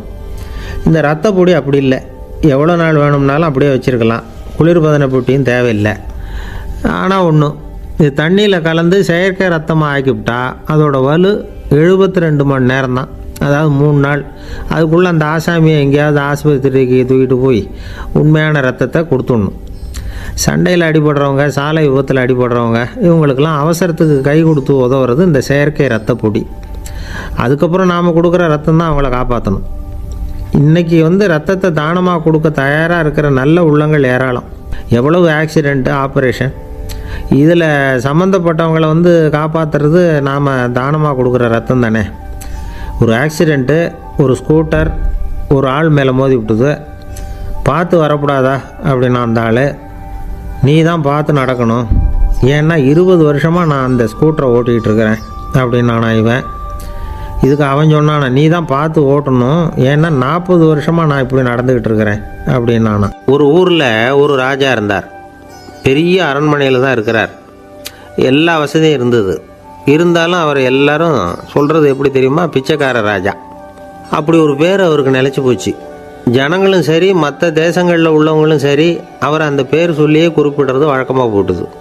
இது அவருக்கு ரொம்ப கவலையாக போச்சு. என்ன இது, நம்மளை தேடி வர்றவங்களுக்கெல்லாம் நாம் சோறு போடுறோம், நம்ம புகழ்ந்து பாடல் ஏற்றி கொண்டு வர்ற புலவர்களுக்கெல்லாம் அவங்க எப்படி வந்தாலும் ஒருவேளை சோறு போடணுங்கிறது உத்தரவு. இவ்வளவுலாம் செஞ்சும் நம்மளை போய் பிச்சைக்கார ராஜான்னு எல்லாரும் சொல்கிறாங்களே, அது ஏன், எதுக்காக இப்படி சொல்கிறாங்க? இதுதான் ராஜாவுக்கு குழப்பம். சரி, இதை பற்றி நம்ம அமைச்சர்கள்கிட்ட கேட்கலாமா அப்படின்னு யோசனை பண்ணார். இந்த விஷயத்தை போய் அவங்கக்கிட்ட எப்படி கேட்குறதுன்னு அவருக்கு தயக்கமாக இருந்தது. கௌரவ குறைச்சலாக தெரிஞ்சுது அவருக்கு. சரி, சாதாரண குடிமக்கள்கிட்ட இதை பற்றி கேட்கலாமா அப்படின்னு யோசனை பண்ணார். கேட்கலாம், ஆனால் அவங்க யாரும் ராஜா முன்னாடி வந்து நின்று தைரியமாக பேசக்கூடிய அளவுக்கு இல்லை. ராஜாவோட குழப்பம் நாளுக்கு நாள் அதிகமாக போச்சு. கடைசியாக அவர் ஒரு முடிவுக்கு வந்தார். அதாவது இதை பற்றி ஒரு பிச்சைக்காரங்கிட்டே கேட்டு பார்த்துட்டா என்ன. இதுதான் அவர் பண்ண முடிவு. உடனே மாறு வேஷம் போட்டுக்கிட்டு நகர்வலம் போனார். ஒரு பிச்சைக்காரனை கண்டுபிடிச்சார். இதை பாருப்பா, நம்ம ராஜாவை எல்லாரும் பிச்சைக்கார ராஜான்னே சொல்கிறாங்களே, அதுக்கு என்ன காரணமாக இருக்கும் அப்படின்னு கேட்டார். அதுக்கு அவன் சொல்கிறான், இதுக்கான பதிலை இன்னும் ஒரு 30 நாளில் சொல்கிறேன் அப்படின்னா. உடனே இவருக்கு சந்தோஷம். உண்மையை அவங்ககிட்ட சொன்னார். நான் வேறு யாரும் இல்லை, நான் தான் இந்த நாட்டு ராஜா. இப்போ நீ என் கூடவே வந்துடு, அரண்மனையிலேயே தங்கிக்கோ. 30 நாள் கழித்து எனக்கு பதில் சொல்லிவிட்டு அதுக்கப்புறமா நீ போகலாம் அப்படின்னு சொல்லி அழைச்சிட்டு வந்துட்டார். அரண்மனையில் ஒரு மூலையில் அவன் தங்கறதுக்கு இடம் கொடுத்தார். தினம் 2 வேளையும் இவனுக்கு சோறு போடுங்க அப்படின்னு உத்தரவு போட்டார். ராஜா கொடுத்த இடத்துல போய் உக்காந்துக்கிட்டான் அந்த பிச்சைக்காரன். தினமும் அந்த அரண்மனையில் நடக்கிறதையெல்லாம் கவனிச்சிக்கிட்டு வந்தான். வேளைக்கு சாப்பாடு வரும், சாப்பிட்டுக்கிட்டு இருக்கான். இப்படி 30 நாள் முடிஞ்சுது. ராஜா வந்தார். என்ன, என்னோட கேள்விக்கு பதில் என்னன்னு கண்டுபிடிச்சிட்டியான்னார். கண்டுபிடிச்சிட்டேன்னா. என்ன எல்லாரும் பிச்சைக்கார ராஜான்னு சொல்கிறாங்களே, அது நியாயமாக படுதா உனக்குன்னு கேட்டார். நியாயமாக தான் படுது, சந்தேகம் இல்லாமல் நீங்கள் பிச்சைக்கார ராஜா தான். என்ன தான் நீங்கள் வசதியோடவும் படைபலத்தோடவும் இருந்தால் கூட நீங்கள் எங்கள் வர்க்கத்தை சேர்ந்த ஆசாமி தான் அப்படின்னு அடித்து சொல்லிவிட்டான் அந்த ஆள். ஏனால் அப்படி சொல்கிறேன்னு கேட்டார் இவர். அரசே, ஒரு உண்மையை கண்டுபிடிச்சி சொல்கிறதா நான் உங்ககிட்ட சொன்னேன். நீங்கள் ராஜ பரம்பரைன்னா உடனே உங்கள் கழுத்தில் கிடக்கிற முத்து மாலையை கழட்டி பரிசாக கொடுத்துருப்பீங்க, பொன்னையும் மணியையும் கொடுத்துருப்பீங்க. ஆனால் நீங்கள் அப்படி செய்யலை. என்னை ஒரு மூலையில் உட்கார வச்சு 2 வேளை சோறு போட சொன்னீங்க. உங்களை தேடி யார் வந்தாலும், யார் வந்து பாராட்டி பேசினாலும் அல்லது பிரச்சனைகளை சொன்னாலும் நீங்கள் செய்கிற ஒரே காரியம் சோறு போடுறது தான். பிச்சைக்காரனுக்கு சோறு மட்டும்தான் உலகம். உங்கள் விஷயத்திலையும் நீங்கள் அப்படி தான் நினைக்கிறதாக தெரியுது. நல்லா கவனிங்க. எந்த ஒரு பிரச்சனைக்கும் சோறு தான் முடிவுன்னு நினைக்கிறீங்க பாருங்கள். நீங்கள் சந்தேகமில்லாத எங்களை சேர்ந்த ஆள் தான் அப்படின்னு விட்டான் அந்த பிச்சைக்காரன். அதுக்கப்புறம் தான் அந்த ராஜா தன்னுடைய தவறுகளையெல்லாம் திருத்திக்கிட்டாராம். பசின்னு வர்றவங்களுக்கு சோறு தான் போடணும், அது தப்பு இல்லை. பாராட்ட வர்றவங்களுக்கெல்லாம் சோத்தையே போட்டு அனுப்புனா இப்படி தான் பேர் வரும். எனக்கு தெரிஞ்ச ஒருத்தர் தினமும் யாராவது ஒருத்தரை தன் வீட்டுக்கு அழைச்சிட்டு போவார், சாப்பாடு போட்டு அனுப்புவார். முன்னறிவிப்பு இல்லாமல் திடீர்னு ஒரு விருந்தாளியோட வீட்டில் போய் இவர் நிற்கிறது வழக்கம். அந்த அம்மாவும் இவருக்காக தயார் பண்ணி வச்சுருந்ததை இவர் அழைச்சிட்டு வந்திருக்கிற விருந்தாளிக்கு போட்டுருவாங்க. விருந்தாளி சாப்பிட்டுட்டு போனதுக்கப்புறம் இவர் மனைவிகிட்ட உனக்கு சிரமம் வேணாம் அப்படின்னு சொல்லிவிட்டு பக்கத்தில் உள்ள ஒரு ஹோட்டலுக்கு போய் காசு கொடுத்து சாப்பிட்டுட்டு வந்துடுவார். பல நாள் இப்படி நடக்கும்.